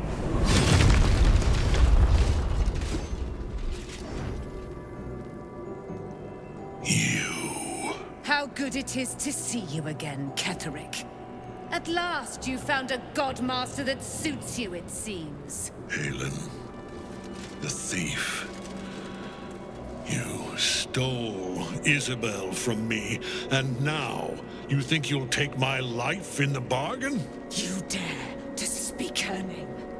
After your crimes innumerable, you would evoke her before me! Enough! This ends here and now. At last. He will crumble at the power of your touch. Give him all you have. The gods fight at our side! Enough. My lord beckons me. You must return to your prison. and my daughter must be reclaimed. Your daughter? Isabel.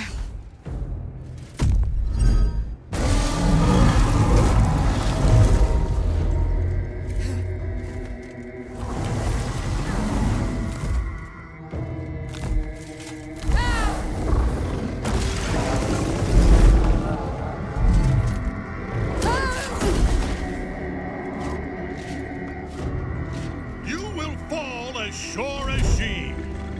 This has only begun.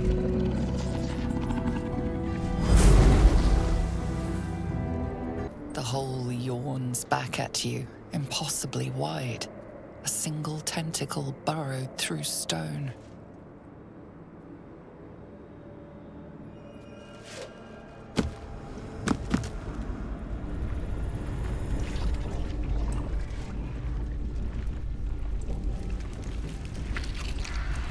This is an Elithid colony.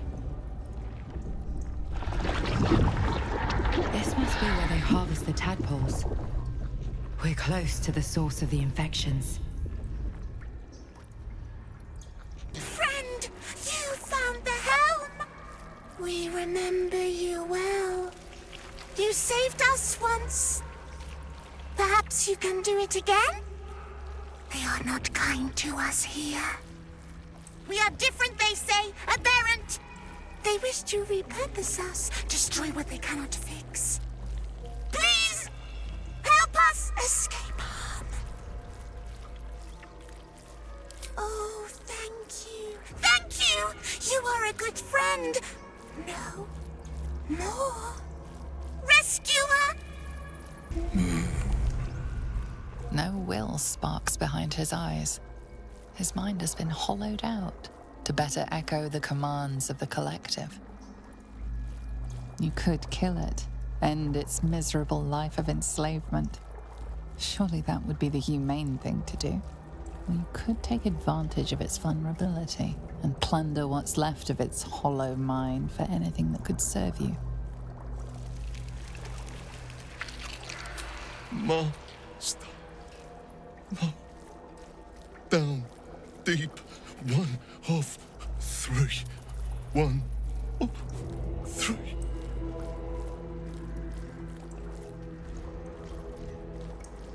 Pliant as well-worn boots, his mind turns to his work. Chop, cut, sort, shiver of impact, crack of bone. He removes the brains, digs free the squirming tadpoles. The unworthy ones given over to the Elithids to become.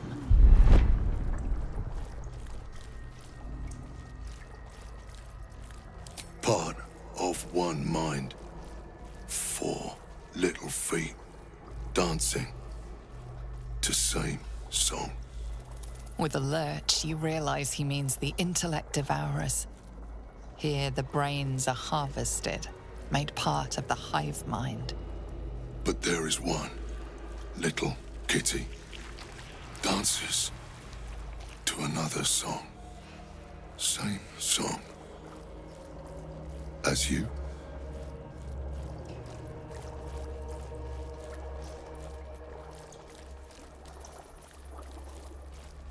Bad kitty sings wrong song. Must fix. You focus on the source of the power, but it is quiet and still. It needs to rest.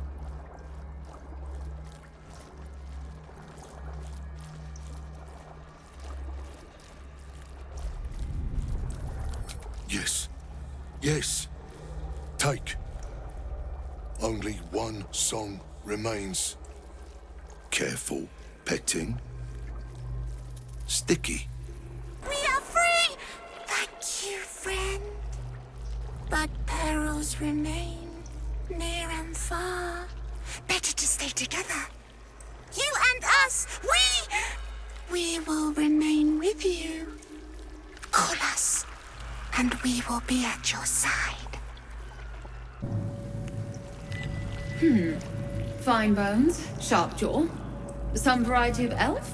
Pretty enough for a flesh prison, if not the noble githyanki features I was born with. I'd guess you're no willing guest of the Gate either. Perhaps we might aid one another.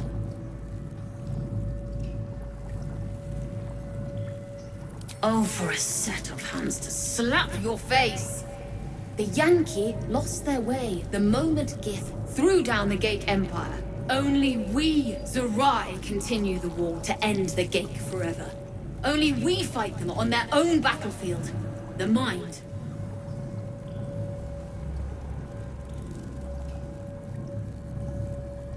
My order taught a psionic technique much feared by the Gate.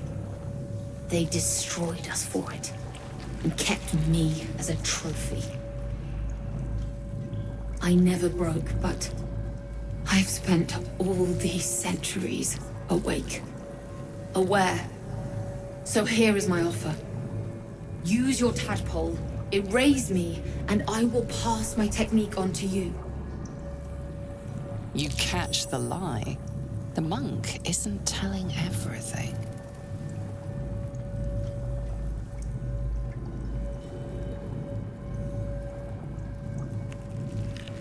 All right, the Gate did not find my monastery. I led them there. They promised me immortality, and they gave it. I have been their rotting trophy for centuries. As her agitation swells, so does her latent psionic power. To your tadpole, that guilt and terror are almost fragrant. You realize the Elithids locked her away not as a trophy, but as a fine vintage. Please, touch my mind and purge it. The moment you do, my knowledge will be yours. Thank you. Wait. No. No! Please! Your tadpole forms a telepathic connection with the device, and a chorus of static energy fills your mind. Every mind flayer in the room calls out hungrily from its pod, seeking release. But there are others in the pods, those not yet infected, not yet elithid, terrified, desperate to escape.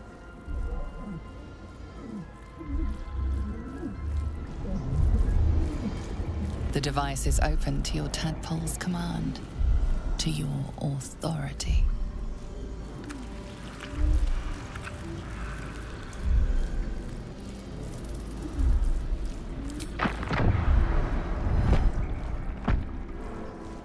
Hells, I didn't think I was going to make it. Thank you. I owe you an explanation. Much more than that. But first, please, the others, the ambush. Tell me they survived. You've heard some of it, I'm sure. That I froze, or broke, or some other lie that is kinder than the truth. We were ambushed by cultists, yes. And then I heard her, their false god, whispering promises in my mind.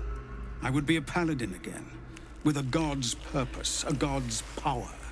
Everything I needed to protect my people. And all the while, the cult tortured them. They fought and ran and died around me, while I imagined myself their savior. By the time I regained my senses, it was too late. I did not just surrender to the Absolute. For a moment, I welcomed it. It would be nice to think so, but whatever these monsters twist us into, I believe it begins in us. I won't make excuses. I can't make amends. But I know something of what you came to do. I want to help, if you'll let me. Ketheric is below. He thinks you're no longer a menace. Descend and show him how wrong he is. If there are any more survivors to be found, I'll find them and lead them out of this place.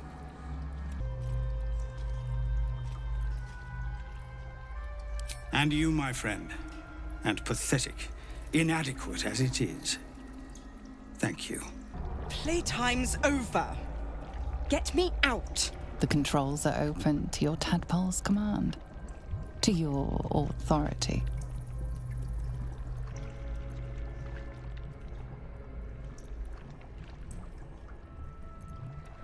The button symbol means nothing to you. You can make no sense of the symbol.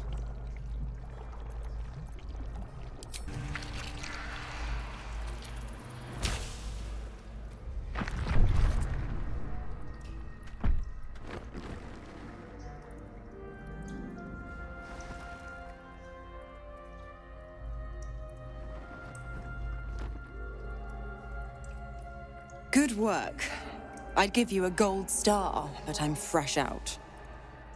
As for the pact... Clause Z, Section 13. If the Soulbinder consents to separation, she will release the Soul Bearer from all obligation within 6 months. 6 months? It can be done. A long life well lived will soon render it but a fleeting memory. Ignorant thing. It's always the terms and conditions that get you.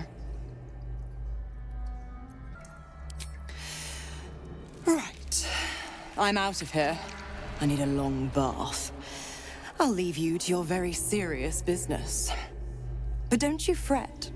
If you survive this place, I'll find you. The pup will be needing me. Count on it. Oh, and ask Will how we met. I've loosened his tongue. It's real cracker of a tale. Ta-ta. No longer a background murmur. The presence in your mind builds to a roar. We've found it. The Absolute is behind this door.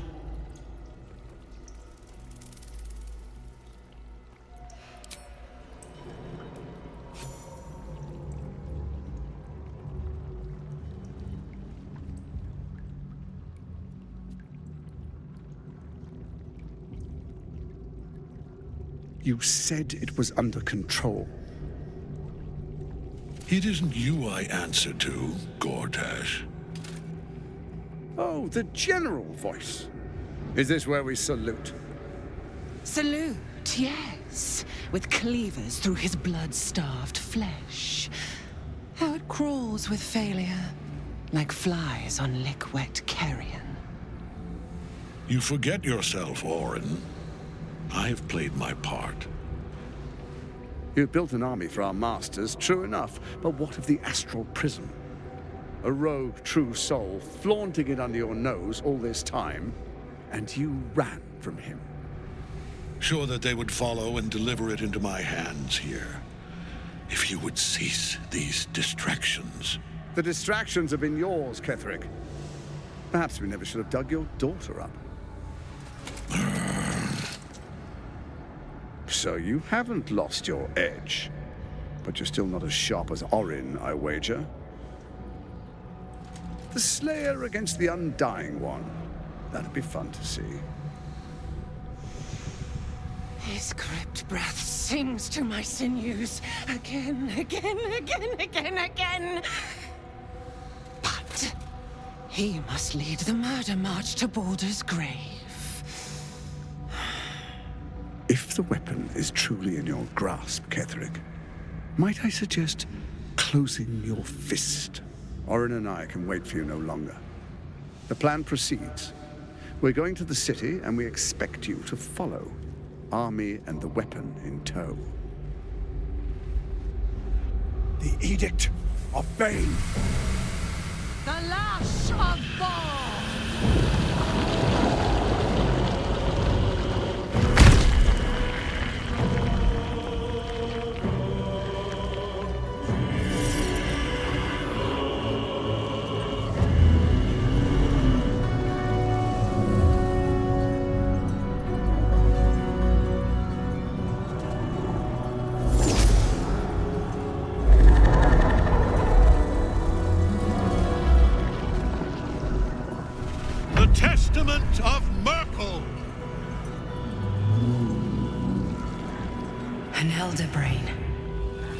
One of the cruelest and most powerful creatures in existence, enslaved by mere mortals. Look at that crown. It radiates with power unlike anything I've ever seen. To have it. To hold. Oh, if only I could. But I can't. This is it. I must do as Mystra commands. What choice do I have? More than just a goddess counseled my courage. Whole worlds hang in the balance.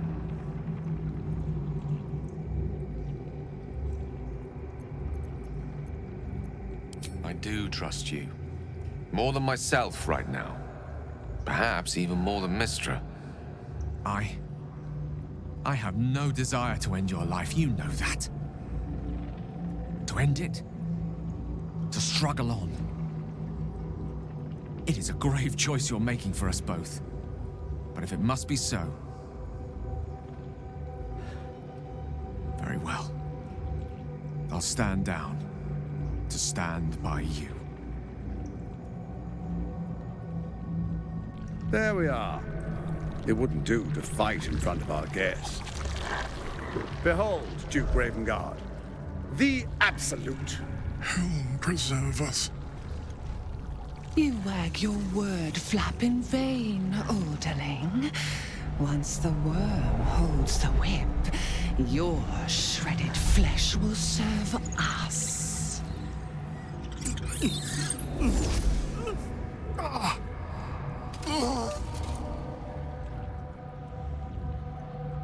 Now, it's really time we were going. We will empty this place and begin the march. You may catch up with the army once you've retrieved the weapon. And Ketheric, do try not to sulk. You're supposed to be the fearsome general come to conquer the city. And I am the hero who will save it.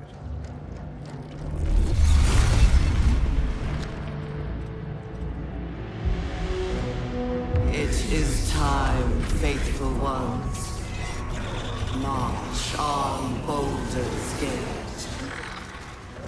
We go to prepare the way. There you are, as predicted.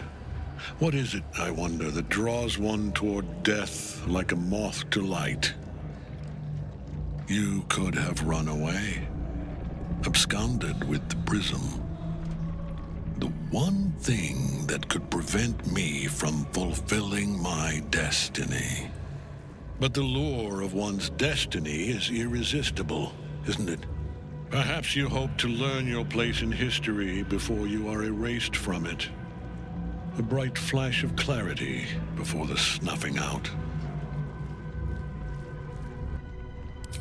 Your place is to die so that I might finally live.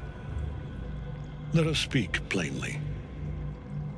My Lord Merkel gave me the one thing I desired, the one thing no other god could grant me. My daughter's life returned. Her heart beating once more. For that, he asked that I serve as his chosen. Join Orin and Gortash to grow the cult of the Absolute, and then take control of it. He's never had a more devoted follower. I have fought great wars before, in the service of other gods and other powers, but for Merkel, I would condemn all of Faerun to death. You are all that stands between me and my destiny. And you have brought the prism here. I will kill you now. And then I will raise you as my servant. Yes. Join the army of the dead, true soul. Witness Lord Merkel's glory. What a fool you are. You cannot kill me. I am eternal.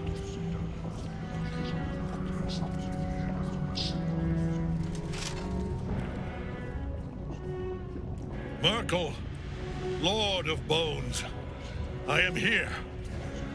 I am ready. I am yours!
Sylvanus' mossy beard.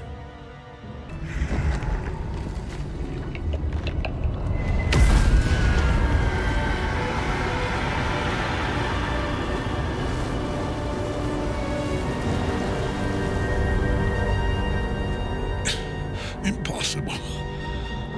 Death cannot take me. I am its master. My lord, hear me.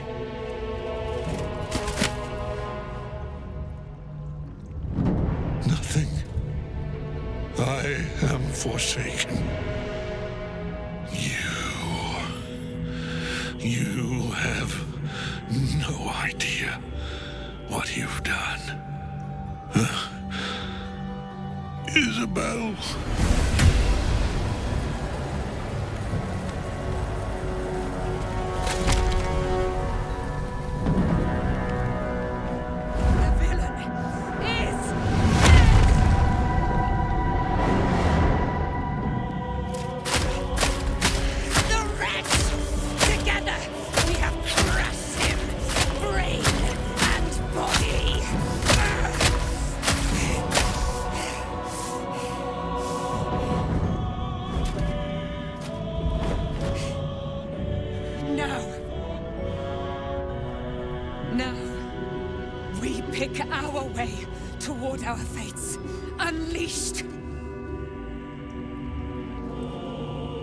My sword. My fealty. Do what you must. Then we fly this foul place.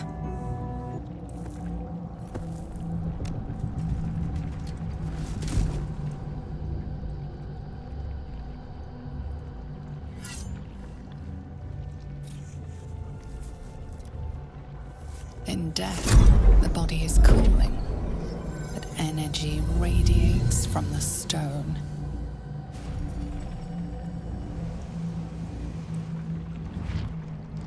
Remarkable. Truly. And now the picture comes together. The Absolute is neither god nor man. It is the Elder Brain you saw, held here by those three against its will. The crown it wears controls it, and these stones control the crown. It has been dominated. To master an Elder Brain, to subdue it. Our enemies are formidable.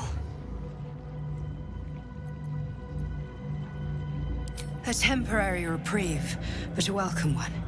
With a brain on its way to the city, its influence here is weakened. The crown's markings suggest it was forged in Netheril, an ancient empire whose mastery over magic rivaled that of the gods. It is a crown of domination. The stones were taken from its crest. They are nether stones, imbued with the ability to control the wearer of the crown. The crown's Netherese magic must be the true source of the parasite's abilities. This must be what elevates their potential. And it must be the reason nobody could heal you. If the crown can do this to the parasite, I dare not imagine what it is doing to the brain. Netherese. These chosen are powerful indeed to have such magic in their command.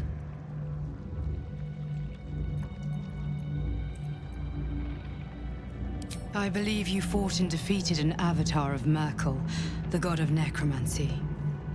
A remarkable feat. Ketheric was Merkel's chosen. I know Lord Enver Gortash, an arms dealer and a slaver. He is a worshipper of Bane, the god of tyranny. The other is a mystery to me, but the way she spoke, it is most likely she follows Baal, god of murder. Which means the Absolute is a front for the gods of death, and our enemies are chosen of the Dead Three.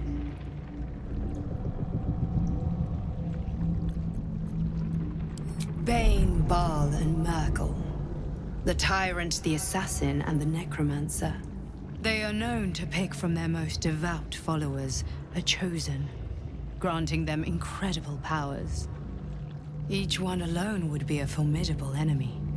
But working together and controlling an Elder Brain, I dare not imagine what they might achieve.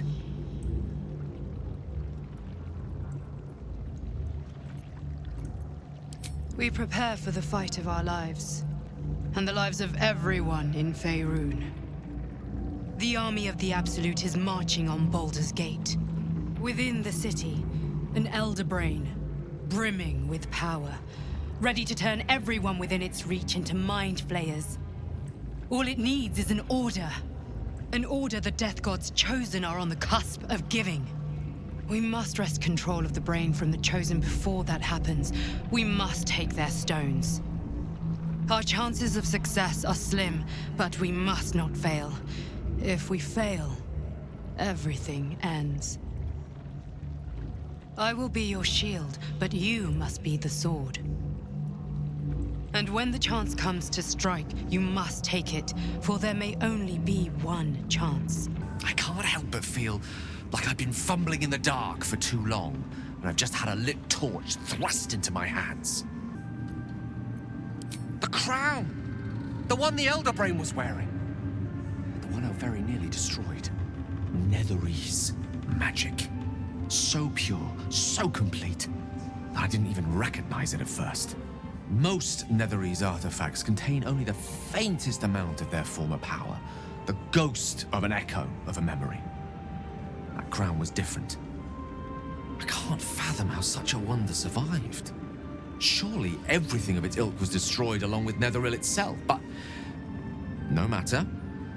It exists. I must learn more of it. That crown sits on a gargantuan Elder Brain bent on destroying us and everything we hold dear. Understanding its true nature might unlock the means of our victory. We need to learn more about what we saw. An artifact as powerful as that crown must have been documented somewhere. As luck would have it, we'll soon find ourselves near one of the finest book collections this side of Candlekeep, Sorcerous Sundries. I need to go there and learn all I can. The only kind I have? Their collection of rare tomes is unparalleled. I mean, Netherese texts are hardly commonplace, but I'm certain they'll have one or two stashed away. You'll have to forgive my eagerness, but if my suspicions prove to hold water, this could be the answer to all our problems. A curse lifted. The Dead Three allied once more. The balance shifts. There are depths to this alliance yet unplumbed. Consider, mortal. Do illithids possess souls? No. Nor canst thou count mind flayers among them. Yet, the three Amass an illithid army, void of apostolic souls that could imbue them with power. A flock without souls, yet to what end, mortal? This is the question thou must come to answer. Until such time, be availed of my services. Where matters of balance are concerned, I am eternally cold. Yes, Bane, Lord of Darkness, Baal, Lord of Murder, Merkel, Lord of Bones. Once judged, ascended, then vanquished, as one, and as three. The Alliance is reforged, mortal. The plains thus quake, and the gods shudder. Our enemies spread like rub rot. Treat one patch, and two more bloom in its place. An elder brain, bound by lost Netherese magic, with servants of the dead three holding the chain. Reminds me of old times.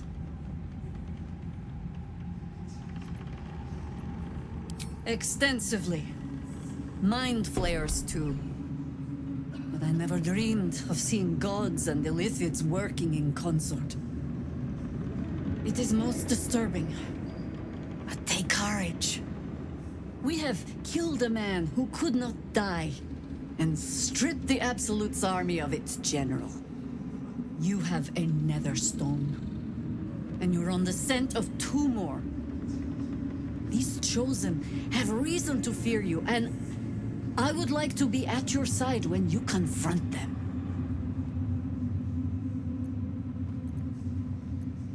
Glad to be there. Falling foul of Ketheric convinced me that my grand adventures were behind me. That even if I survived, I should hang up my blades.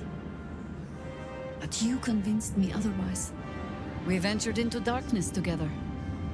Now we've come out the other side.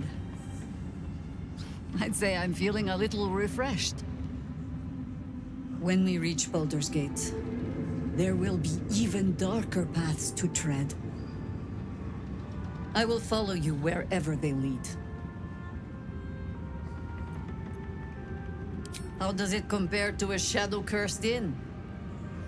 With the Absolute's army gone, the Risen Road should be clear. We can follow it all the way to Baldur's Gate. There's a Harper's safe house in Worm's Crossing. Denthalen's Dancing Axe. We do well to check in with them before entering the city proper. Beyond that, our course is yours to set. Find me at your camp, huh? I can remember how to take orders, as well as give them. Helen! Isabel!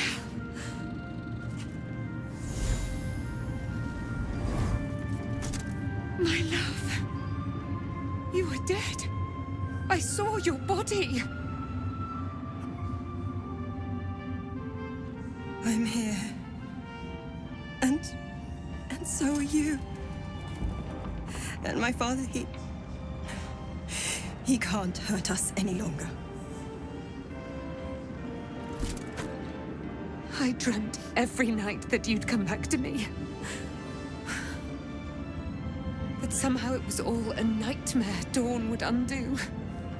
I had no dreams at all. Nothing but darkness. And when I woke, my father said you were dead. His soul was poisoned by the god of death. His sick devotion ruined him. But for all his sins, he brought you back to me. Are you all right? I will be. And you? In this moment, I want for nothing.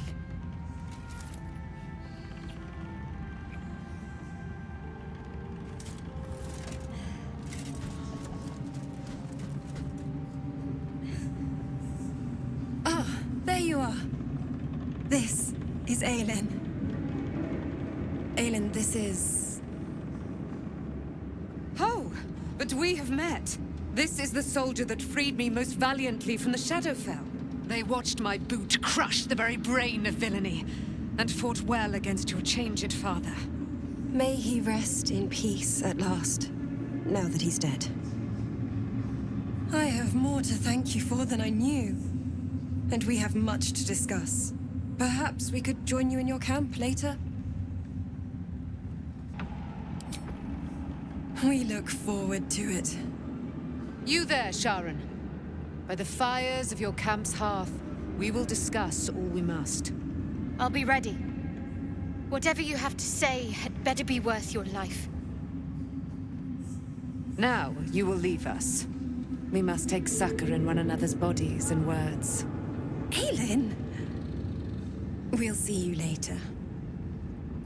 When Duke Elton formed the Flaming Fist, he sought out people of courage and honor to fill its ranks. You saved Thaniel, lifted the curse, and killed an immortal. It's safe to say you'd have been recruited in an instant. Gruff and intimidating. But he had the courage of 10 men, and the love for Baldur's Gate few could match. I don't know if this Duke Ravengard is the same, but I will say this. The Flaming Fist are the cornerstone of the city, and the Dukes are its foundation. I hope you can save him, for the good of Baldur's Gate. Thank you, but look at me. I am a relic, a glimpse of history barely strong enough to stand on his own 2 feet. Besides, Thaniel should have someone here when he wakes up. It's the least I can do. You too, my friend. Thank you. From Thaniel and I. You're here. Good. That's good. Me? Oh, I'm fine. I'm just worried about the kids. Maul is still missing, and they haven't taken it too well. I've been trying to cheer them up. We're writing a song together. But I think they're just humoring me. Maybe.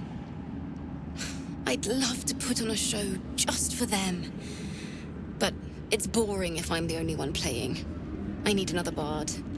Maybe I'll find one in the city. Until then, the kids and I shall work on our masterpiece. I owe you an apology. I saw you as a means to escape, nothing more. But when the sky lit up, when I followed it here, I knew you were behind it. I apologize for not seeing your true worth, and for being, quite frankly, rude in Last Light. I wasn't sure you would. I appreciate it. And that's precisely why I want you by my side in Baldur's Gate. The Iron Hand Gnomes are going to save the city, and you can be part of it. You see a column of fire that dominates the sky in a blazing inferno. Nothing more. The plan is what it's always been. To bring the work and innovations of the Iron Hand Gnomes to every corner of the realm. Problem is, Baldur's Gate is sick. Once the pinnacle of greatness, it's eating itself alive to save itself from starving. Find me in the city. And once you see what it's become, you'll know that I, and I alone, can stop it. We leave the heart of the Absolute alive, thanks to you. You did well to defeat Ketheric. But Ketheric was only the first to fall. There are many more battles ahead, and they will not be so easily won. You will need allies.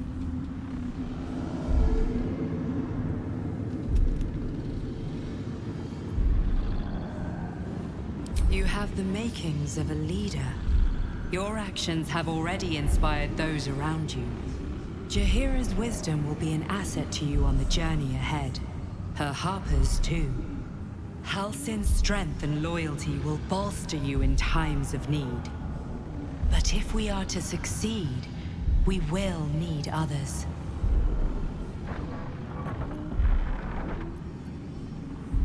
Even if the buildings are demolished, there are always survivors. There are always those who will fight. Baldur's Gate may not know it yet, but its fate is bound to ours. Seek on its streets those whose purpose aligns with our own, and invite them to our cause. Together, we will put an end to the Absolute, the Chosen, all. Gods be damned. With that parasite in his brain, Father could wreak untold havoc in the Absolute's name.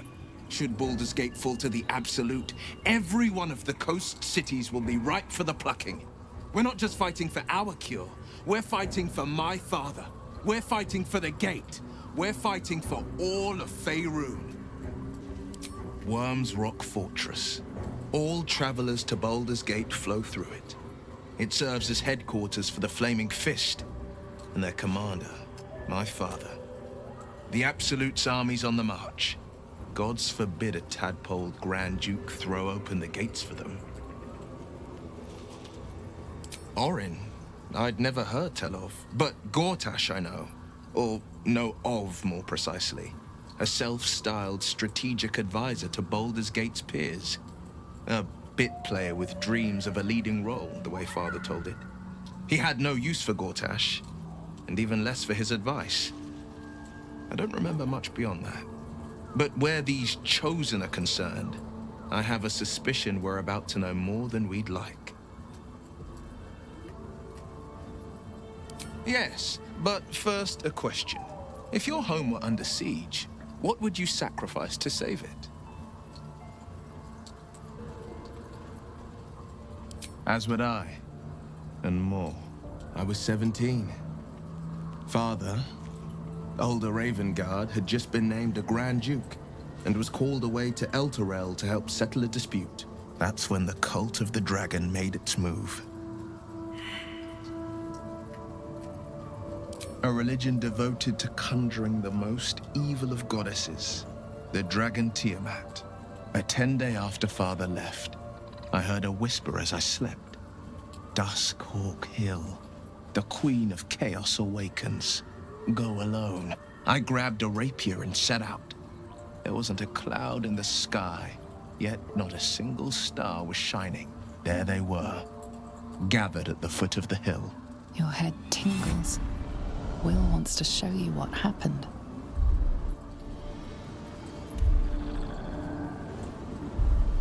In the looming shadow of the mount, 5 groups of 5 figures each encircle a lofty totem. Atop each totem, a dragon's head is carved, and a massive orb held in its mouth. The cultists chant, first softly, then crying to the starless sky. There is a crack of thunder, a gust of wind, and a dragon's white head appears in the storm. As the maelstrom howls, Mizora's lips press to your ear. She will destroy Baldur's Gate. Grant me your soul, and I will give you the power to save it, she whispers.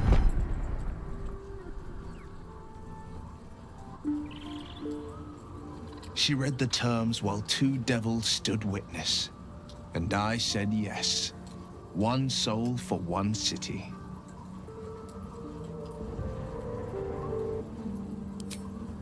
She didn't. She came on order of her mistress, Zariel. Tiamat made a play for power. Zariel had other plans. That was the most Mizora's ever said. All that mattered was that she got her prize. Another pet added to her warlock menagerie.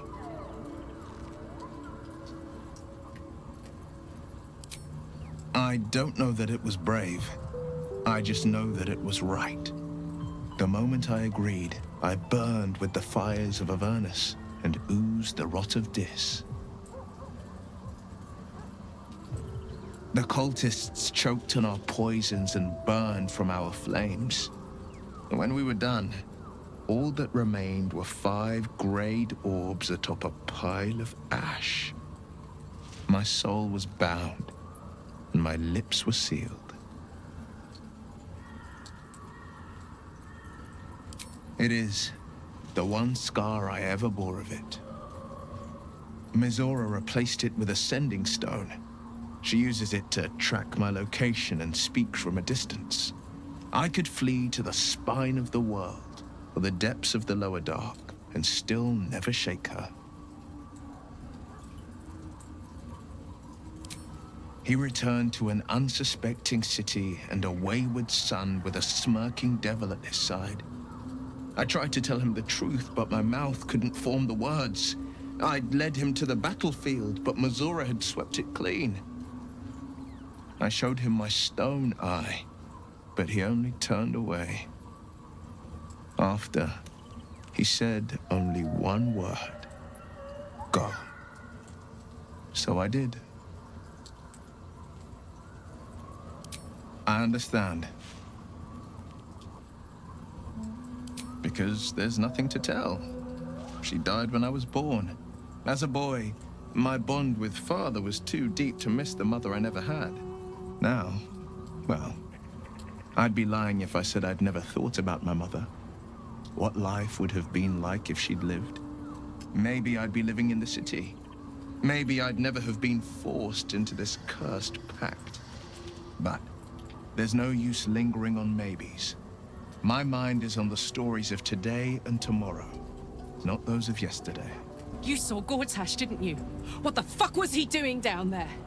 Is all of this because of him? The tadpole, the absolute. How?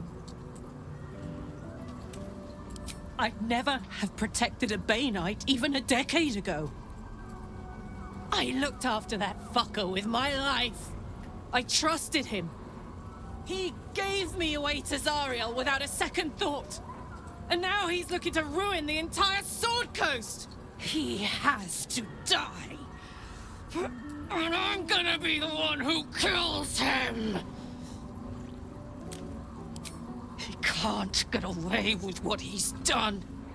To me. To us. He won't get away with it. The curse has been lifted. The land's cleansed of the shadows. Ketheric's reign of living death is over. Your courage has been tested, and in this at least, you have triumphed.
Sergeant, if you are here, I presume Wern's Rock is secure, and preparations for my inauguration are complete.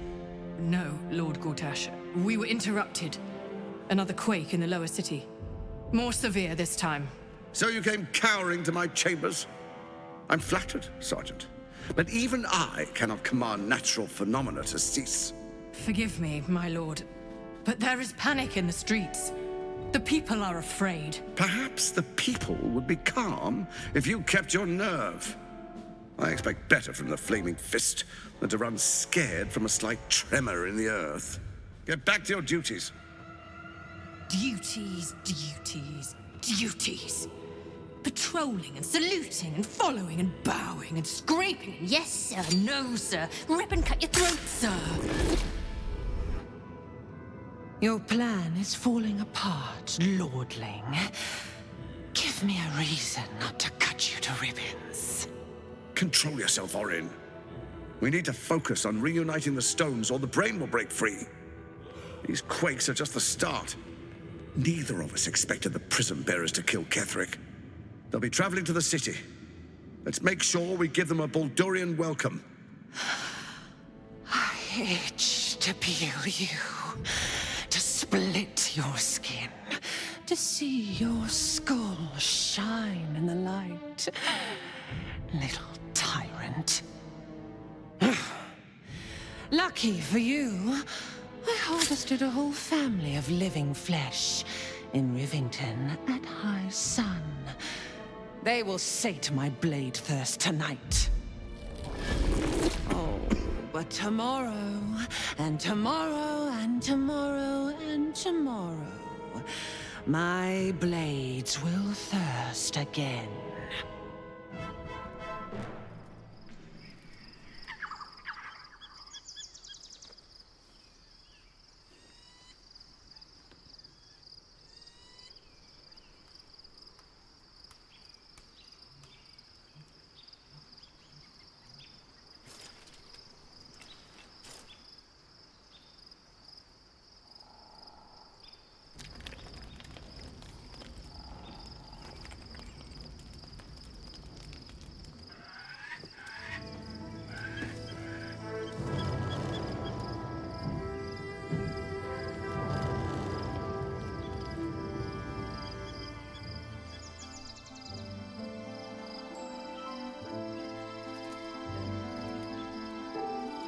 Beyond the campsite, the city waits in uneasy silence, one sleep away.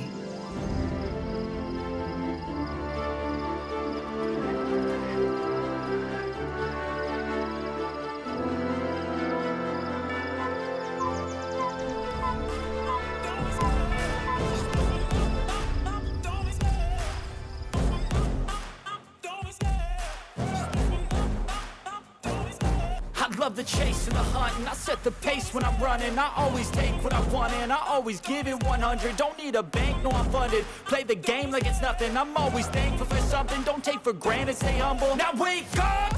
It's time to look at the enemy. Look in the mirror if he is no friend to me. It's